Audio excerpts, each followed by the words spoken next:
വിശുദ്ധ മത്തായിയുടെ സുവിശേഷം 20 അധ്യായം 17 മുതൽ 28 വരെ. യേശു യെരൂശലേമിലേക്ക് കരേറുവാൻ ഒരുങ്ങുകയായിരുന്നു. വഴിയിൽ വെച്ച് അവൻ 12 ശിഷ്യന്മാരുടെ സ്വകാര്യമായി, നാം യെരൂശലേമിലേക്ക് കയറിപ്പോവുകയാണല്ലോ. മനുഷ്യപുത്രൻ മഹാപുരോഹിതന്മാരുടെയും വേദപണ്ഡിതരുടെയും കയ്യിൽ ഏൽപ്പിക്കപ്പെടും. അവർ അവനെ വധശിക്ഷയ്ക്ക് വിധിച്ച് വിജാതിയരെ ഏൽപ്പിക്കും. അവർ അവനെ അവഹേളിക്കുകയും തല്ലുകയും കുരിശിൽ തറയ്ക്കുകയും ചെയ്യും. 3-ാം ദിവസം അവൻ ഉയർത്തെഴുന്നേൽക്കുമെന്ന് പറഞ്ഞു. സഹോദരിപുത്രന്മാരുടെ മാതാവ് അവളുടെ പുത്രന്മാരുമായി യേശുവിൻ്റെ അടുക്കൽ വന്ന് അവനെ വന്ദിച്ച് ഒരു കാര്യം യാചിച്ചു. അവൻ അവളോട്, നീ എന്താഗ്രഹിക്കുന്നു എന്ന് ചോദിച്ചു. അവൾ അവനോട്, നിന്റെ രാജ്യത്തിൽ എൻ്റെ ഈ 2 പുത്രന്മാരിൽ ഒരുവൻ നിന്റെ വലത്തും മറ്റവൻ നിന്റെ ഇടത്തും ഇരിക്കുവാൻ കൽപ്പിക്കണമെന്ന് പറഞ്ഞു. യേശു ഉത്തരമായി, നിങ്ങൾ യാചിക്കുന്നത് എന്തെന്ന് നിങ്ങൾ അറിയുന്നില്ല.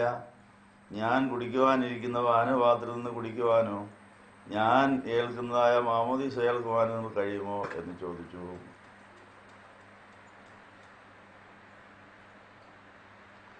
പെന്തിക്കോസ്തിക്ക് ശേഷമുള്ള 5-ാം ഞായറാഴ്ച വരുന്നു. അന്ന് പ്രഭാതത്തിൽ വായിക്കേണ്ട വേദഭാഗം വായിച്ചിരിക്കുന്നത് ഒരു സ്വല്പസമയമിരിക്കാം. ജൂൺ മാസം 16-ാം തീയതി 13 നോയമ്പ് ആരംഭിക്കുന്ന സുദിനം എന്ന നിലയിൽ 13 അപ്പോസ്തലന്മാർക്ക് നമ്മളോട് ചില കാര്യങ്ങൾ പറയാനുണ്ട്.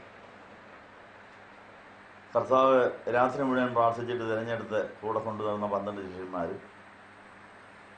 പെന്തിക്കോസ്ത് പെരുന്നാൾ കഴിഞ്ഞ് 8 കൊല്ലം കഴിഞ്ഞ് മാനസാന്തരപ്പെട്ട് അപ്പോസ്തല പദവിയിലേക്ക് ഉയർത്തപ്പെട്ട് അങ്ങനെ 13-ാമത്തെ അപ്പോസ്തലനായി സഭ അംഗീകരിച്ചിരിക്കുന്ന പൗലോസിനെ ഓർക്കുവാൻ നമ്മൾ 13 ദിവസം വേദിച്ചിരിക്കുന്നു. അതിൻ്റെ 1-ാം ദിനത്തിൽ നമ്മൾ എത്തിയിരിക്കുന്നു. ഈ 13 നോയമ്പിലെ ഈ 1-ാം ദിനത്തിൽ നമ്മൾ ആരെയാണ് ഓർക്കുന്നത്? ഈ 13 പേർക്ക് നമ്മളോട് പലതും പറയാനുണ്ട്. 29-ാം തീയതി പത്രോസ് പൗലോസിയന്മാരുടെ പെരുന്നാളായിട്ട് നമ്മൾ ഓർക്കുന്നു. 30-ാം തീയതി 12 ശിഷ്യന്മാരുടെ കാര്യം പിന്നെയും ഒരു പെരുന്നാളായി ആഘോഷിക്കാൻ സഭ നിർദ്ദേശിച്ചിട്ടുണ്ട്. അങ്ങനെ 13 ദിവസം നോയമ്പെടുത്ത ശേഷം 12 അപ്പോസ്തലന്മാരെയും ഈ മാസം 30-ാം തീയതി നമ്മൾ ഓർത്ത് പ്രത്യേകം പ്രാർത്ഥിക്കാൻ ഒരുങ്ങുകയാണ്. ഈ നോമ്പ് വീടുന്നതായ 29-ാം തീയതി പത്രോസ് പൗലോസിയന്മാരുടെ പെരുന്നാൾ ആഘോഷിക്കും. അങ്ങനെയാണെങ്കിൽ ഈ 1-ാം ദിനത്തിൽ അപ്പോസ്തലന്മാരുടെ 12 പേരുടെ കൂട്ടത്തിൽ അവസാനം പറഞ്ഞ ആളുടെ കാര്യമായിരിക്കും ഇന്ന് ഓർക്കാൻ പോകുന്നത്. അതാരാണ്? 12 അപ്പോസ്തലന്മാരുടെ പേരുകൾ പറഞ്ഞു ഇങ്ങോട്ട് വരുമ്പോൾ ഏറ്റവും അവസാനം പറഞ്ഞ ആളുടെ പേരാണ് ഒറ്റുകാരനായി തീർന്ന ഇസ്കറിയാത്ത യൂദ. അപ്പോൾ ഒറ്റുകാരനായി തീർന്ന ഇസ്കറിയാത്ത യൂദയുടെ കാര്യം പെന്തിക്കോസ്ത് കഴിഞ്ഞ് അനേക വർഷങ്ങൾക്ക് ശേഷമാണ് അപ്പോസ്തലന്മാർ ഈ വേദഭാഗം എഴുതുമ്പോൾ കൂട്ടിച്ചേർത്തിരിക്കുന്നത്. അപ്പോൾ യൂദയുടെ പേരും അവിടെ ഉണ്ട്. പക്ഷേ യൂദായ്ക്ക് എന്ത് സംഭവിച്ചു? നമ്മളെല്ലാവരും യേശുവിന് ശിഷ്യരാകാൻ വിളിക്കപ്പെട്ടവരാണ്. എല്ലാവരെയും ശിഷ്യരാക്കണമെന്ന് പറഞ്ഞാണ് കർത്താവ് സ്വർഗ്ഗാരോഹണം ചെയ്യുന്നത്. കർത്താവ് തൻ്റെ എല്ലാ ശിഷ്യന്മാരോടും പ്രത്യേകം പറഞ്ഞത്, നിങ്ങൾ ശക്തി പ്രാപിച്ച് ആത്മാവിൽ നിറഞ്ഞ് പെന്തിക്കോസ്തിക്ക് ശേഷം ലോകത്തിൻ്റെ അറ്റങ്ങളോളം പോയി സകലരെയും ശിഷ്യരാക്കിക്കൊള്ളാൻ പറഞ്ഞു. ആ കൂട്ടത്തിൽ തോമാസിയ ഇന്ത്യയിൽ വന്നു. ഇന്ത്യക്കാരെ ശിഷ്യരാക്കാനുള്ള വേല തുടങ്ങി. 21-ാം നൂറ്റാണ്ടായപ്പോഴത്തേക്ക് 2% പേർ ക്രിസ്ത്യാനി എന്ന പേരിൽ അറിയപ്പെടുന്നുണ്ട്. ബാക്കി എത്രയാണ്? 97% ശിഷ്യരായിട്ടില്ല. ഇതാണ് ഇന്ത്യയുടെ സ്ഥിതി. എല്ലാവരെയും ശിഷ്യരാക്കാനാണ് കർത്താവ് ശിഷ്യരെ വിട്ടത്. നമ്മളും ആ ശിഷ്യരുടെ കൂട്ടത്തിലാണെന്നാണ് പറയുന്നത്, ഇല്ലേ? പക്ഷെങ്കിൽ നമ്മുടെ സ്ഥിതി എന്താണ്? നമ്മൾ വിളിക്കപ്പെട്ടവരാണ്, പക്ഷെ തിരഞ്ഞെടുക്കപ്പെട്ടോ?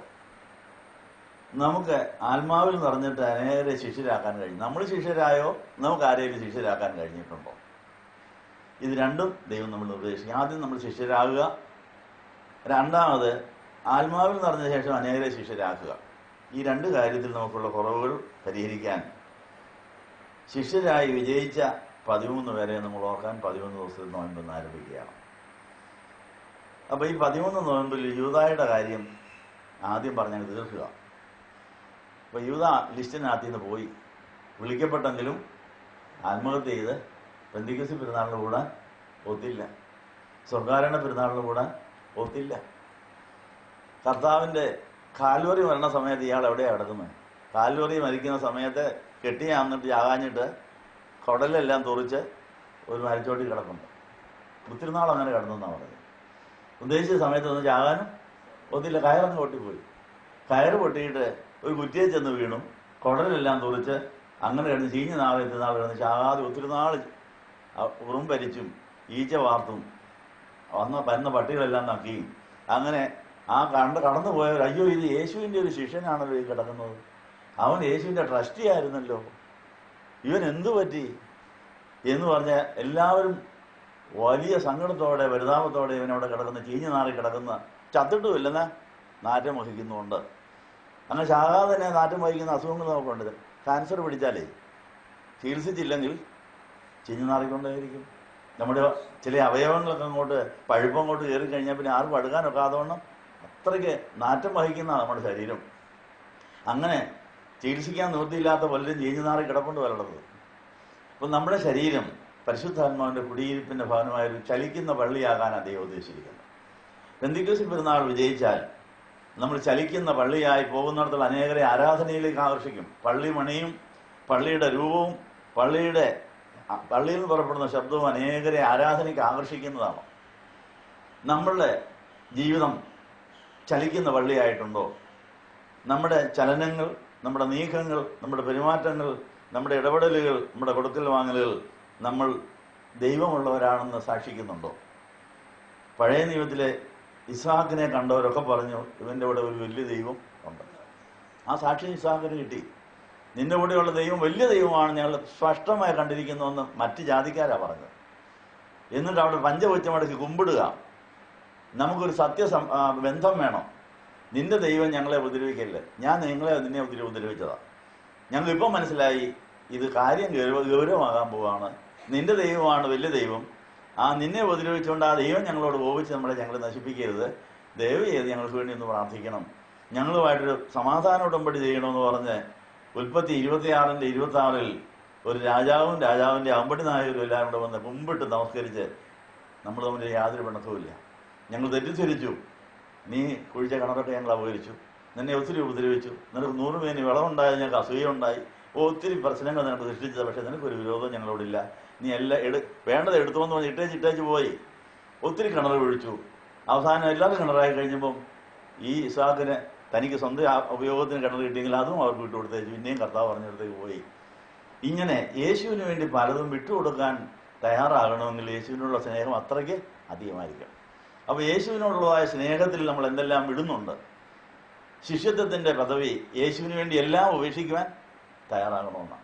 യേശു അല്ലാതെ എനിക്ക് ഒന്നും വേണ്ട, അതാണ് പൂർണ്ണ സ്നേഹം. ആ സ്നേഹത്തിൽ നിന്നാർക്കും മരണത്തിനോ പീഡനത്തിനോ ദണ്ഡനങ്ങൾക്കൊന്നും എന്നെ വേർതിരിക്കാൻ കഴിയില്ലെന്നാണ് പൗലോസ്ലീഹ അവസാനം പറഞ്ഞത്. അപ്പം നമ്മുടെ ജീവിതം, നമ്മുടെ ശിഷ്യത്വത്തിൻ്റെ നിലവാരം എങ്ങനെയിരിക്കുന്നു? നമ്മൾ ശിഷ്യരായോ? നമുക്ക് ആരെയും ശിഷ്യരാക്കാൻ കഴിഞ്ഞോ? നമുക്ക് യേശുവിന് വേണ്ടി എല്ലാം ഉപേക്ഷിക്കാൻ കഴിഞ്ഞോ? എനിക്ക് യേശു മാത്രം മതി എന്ന് പറയാൻ കഴിഞ്ഞിട്ടുണ്ടോ? ഇല്ലെങ്കിൽ നമ്മൾ തിന്മയുടെ ശക്തികൾ നമ്മളെ എന്തൊക്കെയോ കാര്യങ്ങൾ ബന്ധിച്ചിരിക്കുന്നു എന്നുള്ള കാര്യമാണ്. ഈ കാര്യം പഠിക്കുവാൻ പ്രാർത്ഥിക്കാൻ പഠിപ്പിക്കണമേ എന്ന് ശിഷ്യന്മാർ പ്രാർത്ഥിച്ച പ്രാർത്ഥന പെന്തിക്കോസ്ത് കഴിഞ്ഞപ്പോഴാണ് അവർക്ക് മനസ്സിലായത്. ആ പ്രാർത്ഥനയുടെ മറുപടി പെന്തിക്കോസ്ത് കഴിഞ്ഞപ്പോഴാണ് അവർക്ക് ശരിക്ക് അനുഭവമായി മാറിയത്. പ്രാർത്ഥിക്കാൻ പഠിപ്പിക്കണമേ എന്ന് പ്രാർത്ഥിച്ചപ്പോൾ സ്വർഗ്ഗസ്ഥനായ പിതാവെ പഠിപ്പിച്ചു. പക്ഷെ അതിന് ശേഷം പിന്നെയും പ്രാർത്ഥനയുണ്ടെന്ന് അവർക്ക് മനസ്സിലായി. സ്വർഗ്ഗസ്ഥനായ പിതാവെ എത്ര സമയം വേണം? 1 സെക്കൻഡ് അല്ലേ, 1 മിനിറ്റ് നിർത്തി പറയുകയാണെങ്കിൽ വേണം 1 മിനിറ്റ് കൊണ്ട് ചെല്ലാം, അല്ലെങ്കിൽ 1 സെക്കൻഡ് കൊണ്ടും ചെല്ലാം. പക്ഷേ സ്വർഗ്ഗസ്ഥനായ പിതാവേ എന്നുള്ള പ്രാർത്ഥന ചൊല്ലി കഴിഞ്ഞപ്പം ഇനി എന്നാ പ്രാർത്ഥിക്കേണ്ടത്? അത് ആവർത്തിക്കാം. എത്ര നേരം ആവർത്തിക്കുന്നത്? അങ്ങനെ ശിഷ്യന്മാർ പ്രാർത്ഥിച്ച് മടുത്തു. സ്വർഗ്ഗസ്ഥനായ പിതാവേ ഒത്തിരി ചൊല്ലി, ഇനി എങ്ങനെയാ പ്രാർത്ഥിക്കുന്നത്? അവരിങ്ങനെ കർത്താവ് മലയിൽ പോയി എത്ര മണിക്കൂറാണ് പ്രാർത്ഥിക്കുന്നത്, ഇതെന്നാ അവിടെ പോയി പ്രാർത്ഥിക്കുന്നത്? അവർക്ക് ജിജ്ഞാസയായി. രാത്രി മുഴുവൻ പ്രാർത്ഥിക്കുന്നു, രാത്രി മുഴുവൻ പ്രാർത്ഥിച്ചില്ല 12 വരെ. അന്നേരം എന്നതായി പ്രാർത്ഥിച്ചത്, എങ്ങനെയാണ് പ്രാർത്ഥിക്കുന്നത്? അതവർക്ക് വലിയൊരു ജിജ്ഞാസയായിട്ട് അങ്ങനെ കിടക്കുക. അതങ്ങനെ തുറന്നുകൊണ്ടേയിരുന്നു. അവർ കർത്താവ് പ്രാർത്ഥിക്കാൻ പോകുന്നത് കാണാം, വരുന്നത് കാണാം, ഓരോ കാര്യങ്ങൾ ചെയ്യുന്നത് കാണാം. നമ്മുടെ ജീവിതത്തിൽ നമ്മൾ ഇതുവരെയും പ്രാർത്ഥിക്കാൻ പഠിച്ചിട്ടില്ല. ഏറ്റവും അധികം പഠനം ആവശ്യമുള്ള ഒരു വിഷയമാണ് പ്രാർത്ഥന. ദ മീനിങ് ഓഫ് പ്രയർ എന്ന പുസ്തകത്തിൽ പോസ്റ്റിക്ക് പറയുന്നത് നമ്മൾ 1% പോലും പ്രാർത്ഥിക്കാൻ പഠിച്ചിട്ടില്ലെന്നാണ് അദ്ദേഹം ഗവേഷണം ചെയ്ത് കണ്ടുപിടിച്ചിരിക്കുന്നത്. അതുകൊണ്ട് പരിശുദ്ധാത്മാവിന് മാത്രമേ പ്രാർത്ഥിക്കാൻ അറിയാവൂ, പരിശുദ്ധാത്മാവിലാകുന്നവർക്ക് മാത്രമേ പ്രാർത്ഥിക്കാൻ സാധിക്കുകയുള്ളൂ. അതുകൊണ്ട് ആത്മാവിൽ നിറഞ്ഞ് ഉച്ചരിച്ചുവിടാത്ത ഞരക്കങ്ങളാൽ പരിശുദ്ധാത്മാവ് നമുക്ക് വേണ്ടി പ്രാർത്ഥിച്ചുകൊണ്ടിരിക്കുന്ന അതിൻ്റെ കൂടെ കൂടുകയാണ് യഥാർത്ഥ പ്രാർത്ഥന. ഇന്ന് അപ്പോസ്തലനായ പൗലോസ് ആ കാര്യം പഠിച്ചിട്ട് റോമർ 8:26 നമ്മളെ അത് പഠിപ്പിച്ചു. അങ്ങനെ നമ്മുടെ ജീവിതത്തിൽ പ്രാർത്ഥിക്കാൻ പഠിച്ചു കഴിഞ്ഞാൽ മാത്രമേ നമുക്ക് ചലിക്കുന്ന പള്ളിയാകാൻ, പ്രാർത്ഥനാലയം എന്നാണ് നമ്മൾ ചലിക്കുന്ന പള്ളി എന്ന് പറഞ്ഞാൽ പ്രാർത്ഥനാലയം. ഇത് ഇടപെടാതെ പ്രാർത്ഥിച്ചുകൊണ്ടിരിക്കുന്ന, ആ ദൈവത്തെ ആരാധിക്കുന്ന, ചലിക്കുന്ന സ്വർഗമാകാൻ, ചലിക്കുന്ന പള്ളിയാകാൻ, ആരാധന സ്ഥലമാകാനാണ് നമ്മളെക്കുറിച്ച് ആഗ്രഹിക്കുന്നു. ആത്മാവിൽ നിറഞ്ഞ് പ്രാർത്ഥിക്കാൻ പഠിച്ചാൽ മാത്രമേ നമുക്ക് പരിശുദ്ധാത്മാവിന്റെ കുടിയിരിപ്പിന്റെ ഭവനമായി അനേകരെ ദൈവസാന്നിധ്യ ബോധമുള്ള ഒരാൾക്ക് വിശ്വാസികളാക്കാൻ കഴിയുള്ളൂ. തോമാസ് ഈയായുടെ സംശയമെല്ലാം മാറി എൻ്റെ കർത്താവിൻ്റെ ദൈവമെന്ന് പറഞ്ഞ് പെന്തിക്കോസ്തി പെരുന്നാൾ കഴിഞ്ഞ് പ്രാർത്ഥിക്കാൻ പഠിച്ചിട്ട് ഇന്ത്യയിൽ വന്നുകൊണ്ടാണ് ശങ്കരപുരി, കോലമറ്റം, കള്ളി, കാളിയങ്ങൾ എന്ന ബ്രാഹ്മണ കുടുംബക്കാർക്ക് അവരുടെ ആരാധന സ്ഥലത്തെ ക്രിസ്തീയ ആരാധന സ്ഥലമായി രൂപാന്തരപ്പെടുത്തി അവിടെ വിഗ്രഹങ്ങളെല്ലാം വലിച്ചെറിഞ്ഞ് അവിടെ കുരിശു സ്ഥാപിച്ച് സത്യ ആരാധനയിലേക്ക് വന്നപ്പോൾ ആയിരക്കണക്കിന് പേരെ അവരെ കണ്ട് സഭയിലേക്ക് വരാൻ തുടങ്ങി.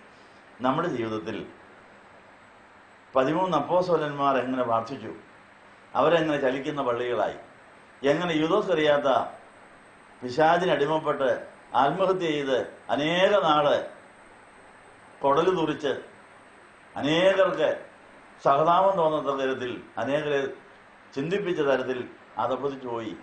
ആ ഗതികേട് എനിക്ക് വരല്ലേ എന്നാണ് ഈ 13 നോമ്പിൽ 1 ദിനത്തിലെ പ്രാർത്ഥന. അതാണ് യൂദാസ് അറിയാത്തയുടെ അനുഭവം ഞങ്ങൾക്ക് വരല്ലേ.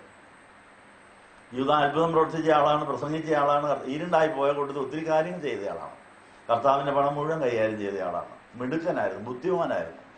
പക്ഷെ അവസാനം തൻ്റെ കണക്ക് മുഴുവൻ തെറ്റി ആത്മഹത്യ ചെയ്യേണ്ടി വന്നു. ഈ ഗതികേട് നമുക്ക് വരല്ലേ. നമ്മുടെ എല്ലാവരുടെയും കുടുംബചരിത്രം പരിശോധിച്ചാൽ, ആദാമിൻ്റെ കാലം മുതൽ ഇന്ന് വരെയുള്ള നമ്മുടെ കുടുംബചരിത്രം പരിശോധിച്ചാൽ, പരിശുദ്ധാത്മാവോട് ചോദിച്ചാൽ പറയും നമ്മുടെ കുടുംബത്തിൽ അത്ര ഒരു ആത്മഹത്യ ചെയ്തിട്ടുണ്ടെന്ന്. എല്ലാ കുടുംബങ്ങളിലും ആത്മഹത്യയുണ്ട്. യേശുവിന് 12 ആത്മഹത്യ ചെയ്ത് പിന്നെ നമ്മുടെ കാര്യം ആരെങ്കിലും ആത്മഹത്യ ചെയ്തതിൽ അതിശയിക്കേണ്ട കാര്യമുണ്ടോ? 12 യേശുവിന് ആത്മഹത്യ ചെയ്തു പോയി. എല്ലാ കുടുംബങ്ങളിലും ശരാശരി 30, 31, 32 ആത്മഹത്യ ചെയ്ത അപ്പനോ അമ്മയോ ആരെങ്കിലും കാണും. അവരലഞ്ഞു നടക്കുകയാണെങ്കിൽ നമ്മളെ അതിന് പ്രേരിപ്പിക്കുകയും ചെയ്യും ആത്മഹത്യ ചെയ്യാൻ. അവർക്ക് അവരുടെ കൂട്ട് നമ്മളിവിടെ കൂടണമെന്നാണ് ആഗ്രഹം. അപ്പം അതുകൊണ്ട് ഈ 13 നോയമ്പിൽ നമ്മൾ 1-ാമത്തെ ദിനത്തിൽ ആവശ്യപ്പെടുന്ന കർത്താവെ, ഞങ്ങളുടെ കുടുംബത്തിൽ ആത്മഹത്യ ചെയ്ത ആരെങ്കിലുമൊക്കെ ഉണ്ട്, ഞങ്ങൾക്ക് അറിയാവുന്നവരും അറിയാമില്ലാത്തവരും പലരുണ്ട്, ഞങ്ങളെ അവരുടെ കൂടെ കൂട്ടാൻ അവരാഗ്രഹിക്കുന്നു. യൂദായിക്കും ആഗ്രഹമുണ്ട് നമ്മളെ ആത്മഹത്യ ചെയ്യിപ്പിച്ചാൽ കൊള്ളാവും. അവനത് പറഞ്ഞു തരികയും ചെയ്യും അങ്ങനെയൊക്കെയാണ് ചെയ്യേണ്ടത്. അതിൻ്റെ വിദ്യകളൊക്കെ പറഞ്ഞു കൊടുക്കും. അപ്പം അങ്ങനെ ഞങ്ങൾ ആ ഗണിയിൽ പെട്ടുപോകരുത്. ഞങ്ങൾ ലോകത്തേക്കാൾ വലിയേറിയ പ്രാണൻ ഇങ്ങനെ കളയാനുള്ളതല്ല, അത് യേശുവിനുള്ളതാണ്. യേശു ഞങ്ങൾക്ക് വേണ്ടി മരിച്ചതുകൊണ്ട് ഞങ്ങൾ അവന് വേണ്ടി ജീവിക്കണം. ഞങ്ങളുടെ ആത്മഹത്യ കൊണ്ട് ഒരു പ്രശ്നവും തീരുകയില്ല, പ്രശ്നം തുടങ്ങുകയുള്ളൂ, വലിയ പ്രശ്നം ആരംഭിക്കുകയുള്ളൂ. അങ്ങുമില്ല ഇങ്ങുമില്ലാതെ ഒരിടത്തും ജീവിക്കാനൊക്കാതെ അസ്വസ്ഥമായി ജീവിതകാലം മുഴുവൻ നിത്യനരകത്തിൽ നശിക്കേണ്ടി വരുമെന്നുള്ള ഗതികേടാണ് ആത്മഹത്യക്കുള്ളത്. ലോകത്തേക്കാൾ വലിയ പ്രാണൻ നമുക്ക് കളയാൻ അവകാശമില്ല. അത് ഈ പ്രാണപ്രിയന്റെ വകയാണ്, അതിന് ലോകത്തേക്കാൾ വിലയുണ്ട്. അതിന് വലിച്ചെറിയാനുള്ളതല്ലത്. അത് ഓരോ ദിവസത്തെ പ്രാണനെ ഒടേക്കാരനെ ഏൽപ്പിച്ചിട്ടേ കിടന്ന് ഉറങ്ങാവൂ, അവൻ്റെ കൂടെ ഉറങ്ങാവൂ. ആ വലിയ ഉറപ്പോടുകൂടി യേശുവിനെ അനുഗമിക്കുവാനും യേശുവിന് ശിഷ്യരാകാനും അനേകം ശിഷ്യരാകാനും വിളിക്കപ്പെട്ട നമ്മുടെ വിളിയിൽ നമ്മൾ ഇന്നുവരെയും വിജയിച്ചിട്ടില്ല. കർത്താവെ കൈവിടല്ലേ. ഞങ്ങൾക്ക് ആ 13 അപ്പോസ്തലന്മാർ ഇന്ന് അറിയപ്പെടുന്നത് പോലെ ഞങ്ങളും സഭയുടെ അടിസ്ഥാന കല്ലുകളായി തീർന്ന അവരോട് ചേർന്ന് ഞങ്ങളും ചേർന്ന് 21-ാം നൂറ്റാണ്ടിലെ സഭയുടെ അവസാനത്തെ നിലയിലെ മകുടങ്ങളായി തീരേണ്ടവരാണ് നമ്മൾ. സഭയാകുന്ന കെട്ടിടം പണി തീർന്നുകൊണ്ടിരിക്കുന്നു. തീർന്നു കഴിഞ്ഞാൽ ഇത് താജ്മഹൽ പോലെ സുന്ദരമായ മകുടങ്ങളുള്ള ഒരു വലിയ കൊട്ടാരമായി മാറേണ്ടതാണ്. ചിലപ്പോൾ ആ കൊട്ടാരത്തിൻ്റെ മുകളിലെ ഒരു മകുടമാകാൻ വിളിക്കപ്പെട്ടവരാകാൻ നമ്മുടെ വിളയതാണ്. അങ്ങനെ കർത്താവിൻ്റെ കല്യാണ ദിവസം നമ്മൾ ആ മണവാട്ടി സഭയിലെ ജീവനുള്ള കല്ലുകളായി തീരാൻ വിളിക്കപ്പെട്ടിരിക്കുന്നു. അതിന് തടസ്സമായി നിൽക്കുന്ന എല്ലാ സ്വയത്തോടും ചേർത്തോടും യാത്ര പറവാൻ. ഇന്ന് വായിച്ച 2 ദിനവൃത്താന്തം 7-ാം അധ്യായത്തിൽ ശലോമോന്റെ കഥ എഴുതിയിരിക്കുന്നു. ശലോമോൻ പ്രാർത്ഥിച്ചതെല്ലാം ദൈവം കൊടുത്തു. പ്രാർത്ഥിക്കാത്ത ധനവും മാനവും ജീവനും എല്ലാ മഹത്വം അങ്ങോട്ട് കൊടുത്തു. 40 കൊല്ലം അവൻ ശരിക്കാൻ വാണു. പക്ഷെ ഒരു മുന്നറിയിപ്പ് കൊടുത്തു. 2 പ്രാവശ്യം ദൈവത്തെ സ്വപ്നം കണ്ടയാളാണ്. സ്വപ്നത്തിൽ പറഞ്ഞ കാര്യങ്ങൾ അവസാനം പറഞ്ഞ കാര്യം താൻ മറന്നു കളഞ്ഞു എന്നായിരുന്നു കേട്ടത്. തനിക്ക് എല്ലാ സുഖസൗകര്യങ്ങളും കിട്ടിക്കഴിഞ്ഞപ്പോൾ നീ പ്രത്യക്ഷപ്പെട്ട ദൈവത്തെ അല്ലാതെ ഒരു ദൈവത്തെ ആരാധിക്കരുത്, നിനക്ക് സുഖവും സൗകര്യവും കൂടി കഴിയുമ്പോൾ എന്നെ മറക്കാൻ സാധ്യതയുണ്ട്. മറന്നാൽ ഞാൻ നിന്നെ തട്ടിക്കളയും. സ്വർണം കൊണ്ടുണ്ടാക്കിയ ഈ പള്ളിയാണെങ്കിൽ അത് നശിപ്പിക്കും, ഞാൻ തന്നെയായിരിക്കും നശിപ്പിക്കുന്നതെന്നുള്ള കാര്യം പറഞ്ഞു. അക്ഷരാർത്ഥത്തിൽ സംഭവിച്ചു. അപ്പൊ ശലോമോന്റെ ആ 20 കൊല്ലം കൊണ്ടാണ് പള്ളിയും കൊട്ടാരവും പണിതു തീർന്നു. അങ്ങനെ വളരെയധികം ചെലവ് ചെയ്ത് സ്വർണം കൊണ്ടും തങ്കം കൊണ്ടും പൊന്നുകൊണ്ടും ഒക്കെ പണിതതായ അത് ഈ ശലോമോൻ ദൈവത്തെ വിട്ട് 1000 ഭാര്യമാരുടെ കൂടെ അങ്ങ് പോയി. അന്യദേവനെ ആരാധിക്കുന്നവരെല്ലാം സുന്ദരിമാരെല്ലാം കൊട്ടാരത്തിലേക്ക് വരുത്തി. അവർക്കെല്ലാം കൊട്ടാരങ്ങൾ പണിത് കൊടുത്ത് അവിടെ എല്ലാം താമസിക്കാൻ തുടങ്ങി. ഇതെല്ലാം ദൈവത്തെ മറന്നതുകൊണ്ട് ഈ യെരുശലേം ദേവാലയം തകർക്കപ്പെട്ടു. മതിലും പോയി, ദേവാലയവും പോയി. കണ്ടവരൊക്കെ പരിഹസിച്ചു, ഇവരുടെ ദൈവം എവിടെ പോയി? ആ ദൈവം ഈ പള്ളി കുദാശയുടെ സമയത്ത് മേഘത്തിൽ ഇറങ്ങി വന്നവരെ അനുഗ്രഹിച്ചു എന്നാണ് പറയുന്നത്. ദൈവം മേഘാരുടനായി വന്ന് സഹായിച്ചവരെ അനുഗ്രഹിച്ച് ഈ പള്ളിയിൽ വന്ന് പ്രാർത്ഥിക്കുന്നവർക്ക് എല്ലാ അനുഗ്രഹം കൊടുക്കുമെന്ന് പറഞ്ഞതാണ്. പക്ഷെ അവസാനം അത് കുപ്പക്കുന്നായി പോയി. ഈ ഗതികേട് നമ്മുടെ പള്ളിക്കോ നമ്മുടെ സഭയ്ക്കോ നമുക്കോ വരരുത്, ഈ സങ്കേത ഭവനത്തിനും വരല്ലേ. മൈലപ്ര ധ്യാനമന്ദിരം അധപ്പതിച്ചുകൊണ്ടിരിക്കുന്നു. മൈലപ്ര കുറിയാക്കോസ് ആശ്രമവും കപ്പർനാക്കവും പോലെ അധപ്പതിച്ചുകൊണ്ടിരിക്കുന്നു. ഇവിടും അധപ്പതിക്കരുത്, നമ്മുടെ വീട് അധപ്പതിക്കരുത്. അത് ആഗ്രഹിക്കരുത് നിൽക്കാം. അവർക്ക് വേണ്ടി ഇപ്പോൾ പാപമോചന പ്രാർത്ഥന ചൊല്ലുകയാണ്. നിങ്ങൾക്കെല്ലാവർക്കും സംപ്രീതി ഉണ്ടായി പുത്രനിലുള്ളതായ വിശ്വാസം നമ്മൾ പുതുക്കി കാര്യസ്ഥനായ പരിശുദ്ധാത്മാവാണ് നമ്മുടെ പ്രാർത്ഥനകളെ നിയന്ത്രിക്കേണ്ടത്. പ്രാർത്ഥിക്കേണ്ടത് പരിശുദ്ധാത്മാവാണ്. പരിശുദ്ധാത്മാവിനെ കൂടാതെയുള്ള പ്രാർത്ഥനകൾ തള്ളപ്പെടും. അത് നമുക്ക് നിരാശ വരുത്താൻ സാധ്യതയുണ്ട്. അങ്ങനെ തള്ളപ്പെട്ടതായൊരു പ്രാർത്ഥന നടത്തിയ ഒരു അമ്മച്ചിയുടെ കഥ ഇന്നത്തെ വേദഭാഗത്തിനകത്തുണ്ട്. വിശുദ്ധ മത്തായിയുടെ സുവിശേഷം 20 അധ്യായം 17-28 സെബദി പുത്രന്മാരുടെ മാതാവ് യേശുവിൻ്റെ അടുത്ത് വന്ന് വന്ദിച്ചു, ഒരു യാചന അങ്ങ് സമർപ്പിച്ചു. അവൻ അവളോട് നീ എന്താ ആഗ്രഹിക്കുന്നു എന്ന് ചോദിച്ചു. അവൾ അവനോട് നിന്റെ രാജ്യത്തിൽ നീ എൻ്റെ 2 പുത്രന്മാരിൽ ഒരുവൻ നിന്റെ വലത്തും നിന്റെ ഇടത്തും ഇരിക്കുവാൻ കൽപ്പിക്കണമെന്ന് പറഞ്ഞു. യേശു ഉത്തരമായിട്ട് നിങ്ങൾ യാചിക്കുന്നത് എന്തെന്ന് അറിയുന്നില്ല എന്ന് പറഞ്ഞു. അപ്പോൾ യാചിക്കുന്നത് എന്താണെന്ന് അറിയാതെ ഒത്തിരി പ്രാർത്ഥന നമ്മൾ നടത്തിയിട്ടുണ്ട്, അതെല്ലാം തള്ളപ്പെട്ടിട്ടുമുണ്ട്. അതിന് ക്ഷമ ചോദിക്കണം. അതുകൊണ്ട് പ്രാർത്ഥിക്കാൻ നിങ്ങൾ കാര്യങ്ങളെ കുറിച്ച് തരുമ്പോഴും ഞങ്ങൾ ഈ കാര്യം പ്രാർത്ഥിക്കട്ടെ എന്നാണ് ചോദിക്കേണ്ടത്. നമ്മളെ കണ്ട് പറ്റിയിട്ട് ഈ അമ്മ അങ്ങ് ബുക്ക് ചെയ്ത് 2 സീറ്റ് യേശു രാജാവായിട്ട് വരുമ്പോൾ തൊട്ടടുത്ത് ഇടവും വരെ ഇരിക്കുന്ന 2 സീറ്റ് എൻ്റെ മക്കൾ ഇരിക്കണം. നല്ല ആഗ്രഹമല്ലേ? പക്ഷെ കർത്താവ് സമ്മതിച്ചോ? അത് പിതാവ് കരുതിയിരിക്കുന്നവർക്ക് പിതാവിനോട് ആ കാര്യം, കർത്താവ് എനിക്ക് ഇങ്ങനൊരു ആഗ്രഹമുണ്ട്, ഞാൻ അങ്ങനെ ചോദിക്കണോ എന്നാണ് ചോദിക്കേണ്ടത്. കർത്താവിൻ്റെ ഇഷ്ടപ്രകാരം നിന്റെ രാജ്യം വരണമേ, നിന്റെ ഇഷ്ടം നടക്കണമെന്ന് സ്വർഗസ്വനായ പിതാവ് നമ്മൾ പ്രാർത്ഥന പഠിപ്പിച്ചില്ലേ? സ്വർഗത്തിലെ പോലെ ഭൂമിയിലും ആകണം. അത് നമ്മളെ ആഗ്രഹം പോലെ സ്വർഗത്തിലാകണോ നമ്മുടെ വിചാരം? പറ്റുമോ? അത് ഈ അമ്മച്ചിയുടെ ആഗ്രഹം പോലെ സ്വർഗത്തിലാകണമെന്ന് കർത്താവ് പഠിപ്പിച്ചോ? സ്വർഗത്തിലെ പോലെ ഭൂമിയിൽ.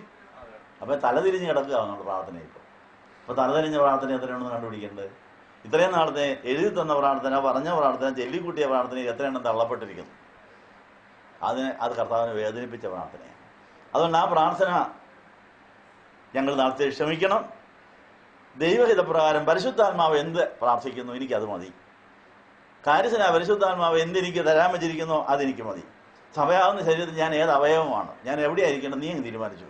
ഏതാക്കിയാലും ഞാൻ അവിടെ ഇരുന്നോളാം, എവിടെ ഇരുത്തിയാലും ഇരുന്നോളാം. ഞാൻ പറയുന്നിടത്തല്ല ഇരുത്തേണ്ടത്, നീ പറയുന്നിടത്ത്, സ്വർഗത്തിലെ പിതാവ് പറയുന്നിടത്ത് ഞാൻ ഇരുന്നോളാമെന്ന് പറയുന്ന ആ മനോഭാവം ഉണ്ടെങ്കിൽ ദൈവരാജ്യത്തിൽ ആനന്ദിക്കാൻ സാധിക്കുകയുള്ളൂ. അതാണിപ്പോൾ യാചിക്കാൻ പോകുന്നത്. യാചിക്കേണ്ട സമയത്ത് ഇപ്പോൾ യാചിക്കാൻ പോകുന്നത് അതാണ്. കർത്താവെ, ഞങ്ങൾ ആവശ്യമില്ലാതെ ഞങ്ങൾ പലത് പ്രാർത്ഥിച്ചു കൂട്ടി, അതെല്ലാം എന്നെ വേദനിപ്പിച്ചു. ആ പ്രാർത്ഥന ഞങ്ങൾ നിർത്തിയിരിക്കുക. നീ ഞങ്ങളോട് എന്ത് പ്രാർത്ഥിക്കാൻ പറയുന്നോ അത് മാത്രമേ ഞങ്ങൾ പ്രാർത്ഥിക്കുകയുള്ളൂ. അങ്ങനെ പ്രാർത്ഥിച്ചാലേ തലയായ ക്രിസ്തുവിനോളം വളരാൻ സാധിക്കുകയുള്ളൂ. സഹോദരി സംഘങ്ങളെ, മാതാക്കളെ, ഗുരുക്കന്മാരെ, ഞങ്ങൾ ക്ഷമിക്കണം. ഈ കുർബാന അംഗീകരിക്കുവാൻ എല്ലാവരും ഞങ്ങൾക്ക് വേണ്ടി പ്രാർത്ഥിക്കണം. കുറിയയിലായിസോന്ന് ഇപ്പോൾ നമ്മൾ പ്രാർത്ഥിക്കുകയാണ്. നല്ലവണ്ണം നിന്ന് പ്രാർത്ഥിക്കണം എന്നാണ് അതിൻ്റെ അർത്ഥം. ഈ കുർബാന സമാധാനവും വലിയ സ്തോത്രവുമാണ്. സമ്പൂർണ്ണ മധ്യസ്ഥ പ്രാർത്ഥനയും സമ്പൂർണ്ണ ആത്മാവുള്ള പ്രാർത്ഥനയാണ് വിശുദ്ധ കുർബാന. വിശുദ്ധ കുർബാനയിൽ നിങ്ങൾ എഴുതി തന്നിരിക്കുന്ന എല്ലാം മാറ്റി വെച്ചിട്ടുണ്ട്. അതിൽ കർത്താവ് എടുക്കാൻ പറയുന്നത് മാത്രമേ എടുക്കുകയുള്ളൂ, പറയുമ്പോഴേ എടുക്കുകയുള്ളൂ. രജിസ്റ്റർ ചെയ്തിരിക്കുന്ന എല്ലാം ഇവിടെ വെച്ചിട്ടുണ്ട്. കർത്താവ് ഇങ്ങോട്ട് പറയുന്നത് ഇത്ര നമ്പർ രജിസ്റ്റർ വിഷയം എടുക്കാറായി, എടുത്തോളാൻ പറയും, അന്നേരം എടുക്കും. അതുവരെ പിന്നെ എന്നാ പ്രാർത്ഥിക്കേണ്ടത്? കർത്താവെ, നിന്റെ ഇഷ്ടം നടക്കണമേ, ഞങ്ങൾ നിന്നെ സ്തുതിക്കുന്നു. ഈ കുർബാന സമാധാനവും ബലിയും ഞങ്ങളെ തന്നെ ബലിയായിട്ട് തന്നിരിക്കുന്നു. സ്തോത്രം, സ്തോത്രം. ഒന്നും പേടിക്കേണ്ടാത്ത പ്രാർത്ഥനയാണ് സ്തുതിയും സ്തോത്രവും. ആ സ്തുതിയും സ്തോത്രത്തിൻ്റെ പ്രാർത്ഥന നിങ്ങൾ നടത്തിക്കൊണ്ട് നിന്നോ, പാകമാകുന്ന കർത്താവ് എടുത്ത് നിങ്ങളായി തരും. അതുപോലെ അതുവരെ ഈ കർത്താവിനെ മതിയെന്ന് പറഞ്ഞ് അങ്ങ് നല്ലവണ്ണം നിന്ന് പ്രാർത്ഥിക്കണമെന്നുള്ള ശബ്ദം കേൾക്കാവുന്നതാണ്. ഉന്നത പദവി കയറുന്നത് നിങ്ങളുടെ സ്തുതിയും സ്തോത്രവും നിങ്ങളുടെ മഹത്വവും ശക്തിയും സ്വർഗത്തിലെത്തിച്ചിട്ട് അത് സമാധാന ശക്തിയായി മടങ്ങി വരാൻ വേണ്ടിയാണ്. കാര്യം നടത്തട്ടെ. സമൻകാലം സ്തുതിക്കാട്ടെ. ദ്രോഹായിക്ക് സ്തുതിയാതിൽ നിന്നുള്ള വേദത്തിന്റെ ഗണങ്ങളൊന്നും നീക്കുണ്ടായിരിക്കട്ടെ. അനുഗ്രഹകരമായ 11 നോയമ്പിന്റെ 1-ാം ദിനത്തിൽ യൂദോസ് കറിയാത്തായിക്ക് ഉണ്ടായ ദുരന്തം നമുക്ക് വരരുതെന്ന് നമ്മൾ പ്രാർത്ഥിക്കുകയായിരുന്നു. യൂദോസ് കറിയാത്തായുടെ കാര്യം ഓർക്കുന്ന ദിവസത്തിൽ ആ ഗതികേട് വരല്ലേ എന്ന് നമ്മുടെ കഴിഞ്ഞ കാല ജീവിതത്തിൽ, നമ്മുടെ കഴിഞ്ഞ തലമുറകളിൽ യൂദോസ് കറിയാത്തായെ പോലെ ആത്മഹത്യ ചെയ്ത കുറേ പേരെയും എല്ലാ കുടുംബങ്ങളിലും ഉണ്ട്. അവരലഞ്ഞു നടന്നാൽ അവർ നമ്മളെ എപ്പോഴേലും ആത്മഹത്യ ചെയ്യിപ്പിക്കും. അതുകൊണ്ട് അവരെ മുഴുവനും ഒരു കുഴിയിലാക്കുന്ന ശുശ്രൂഷ ഇപ്പോൾ ചെയ്യുകയാണ്.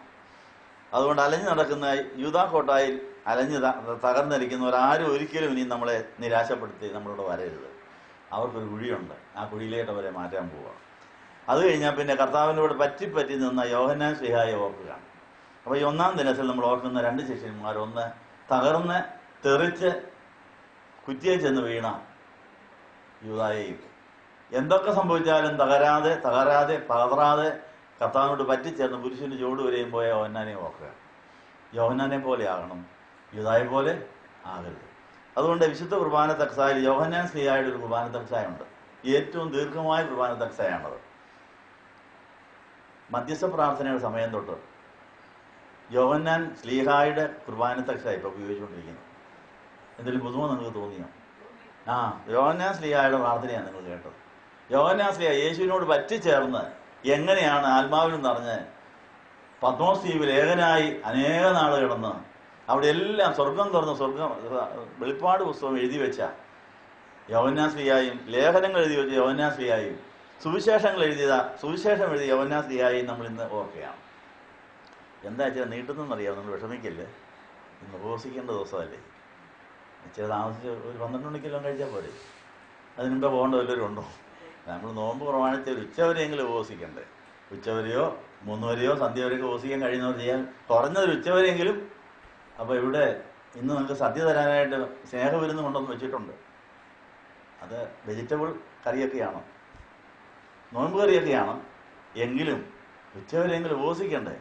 അതിനുവേണ്ടി ഏറ്റവും ദീർഘമായ കുർബാന തക്സ ഉപയോഗിക്കുകയാണ്. ഇച്ചിരി സമയം നീളാൻ വേണ്ടിയാണ്.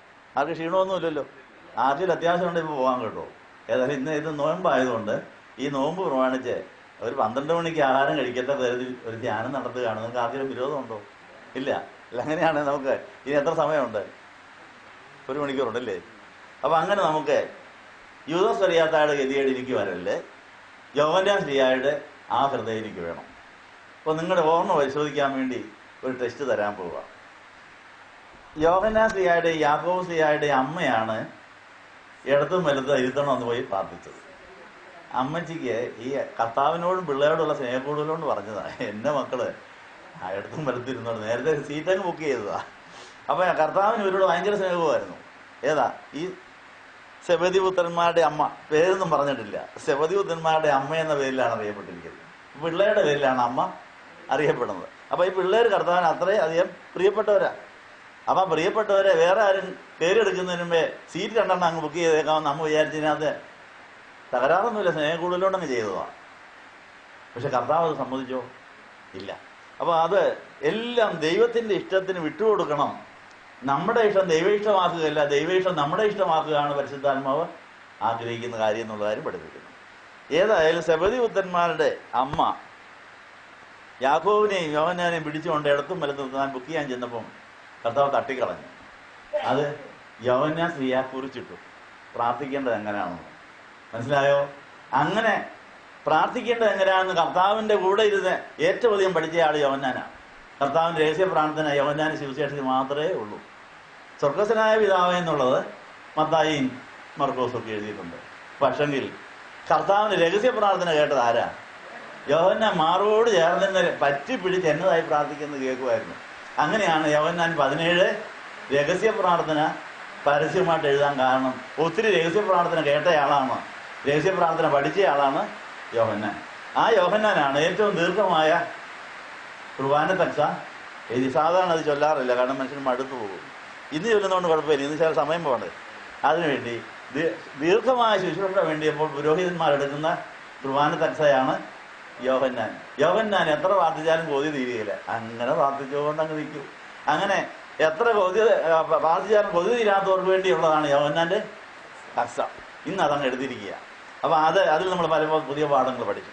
അപ്പം അങ്ങനെയാണെങ്കിൽ ഈ സെബദി പുത്രന്മാരുടെ അമ്മ ഈ പ്രാർത്ഥന നടത്തിയപ്പോൾ യോഹന്നാൻ അത് ശരിക്ക് കുറിക്കൊണ്ടു. ഏത് കാര്യം പ്രാർത്ഥിക്കുന്നതിന് മുമ്പ് പ്രാർത്ഥിക്കട്ടെ എന്ന് ചോദിക്കണോ? അതെവിടെയാണെന്ന് നിങ്ങൾ പറയാമോ? നിങ്ങളുടെ ഓർമ്മ പരിശോധിക്കുക. ഈ യോഹന്നാൻ സ്ത്രീ അങ്ങനെ ഒരു പ്രാർത്ഥന നടത്തിയിട്ടുണ്ട്.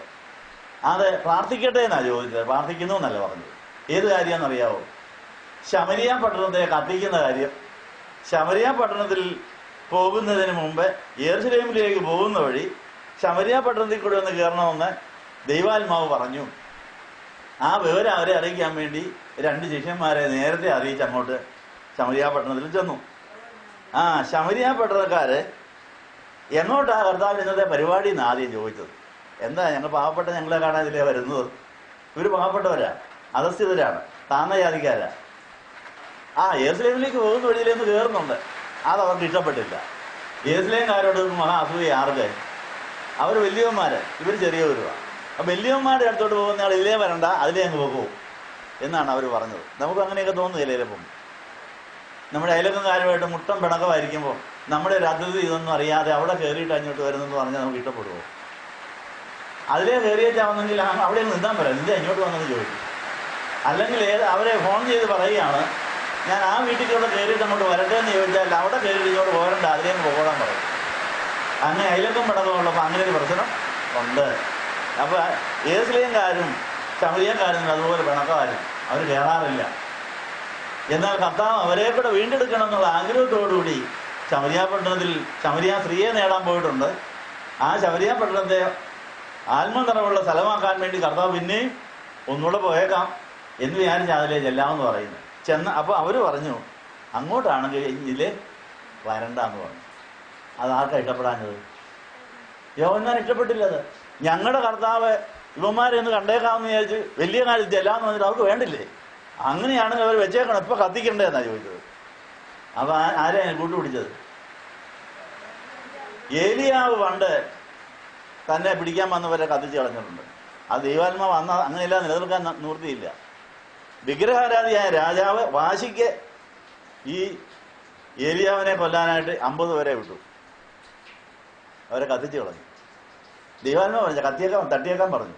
അതെന്തുകൊണ്ടാണ്? വിഗ്രഹാരാധിയായ ദൈവത്തിന് ശത്രുവായ രാജാവിൻ്റെ പട്ടാളക്കാരെ വിട്ടാൽ കത്തിക്കല്ലാതെ വേറെ നിവൃത്തിയില്ല. തട്ടിയേക്കാൻ പറഞ്ഞു. ആ കാര്യം ആർക്കും ഓർമ്മയുണ്ട്?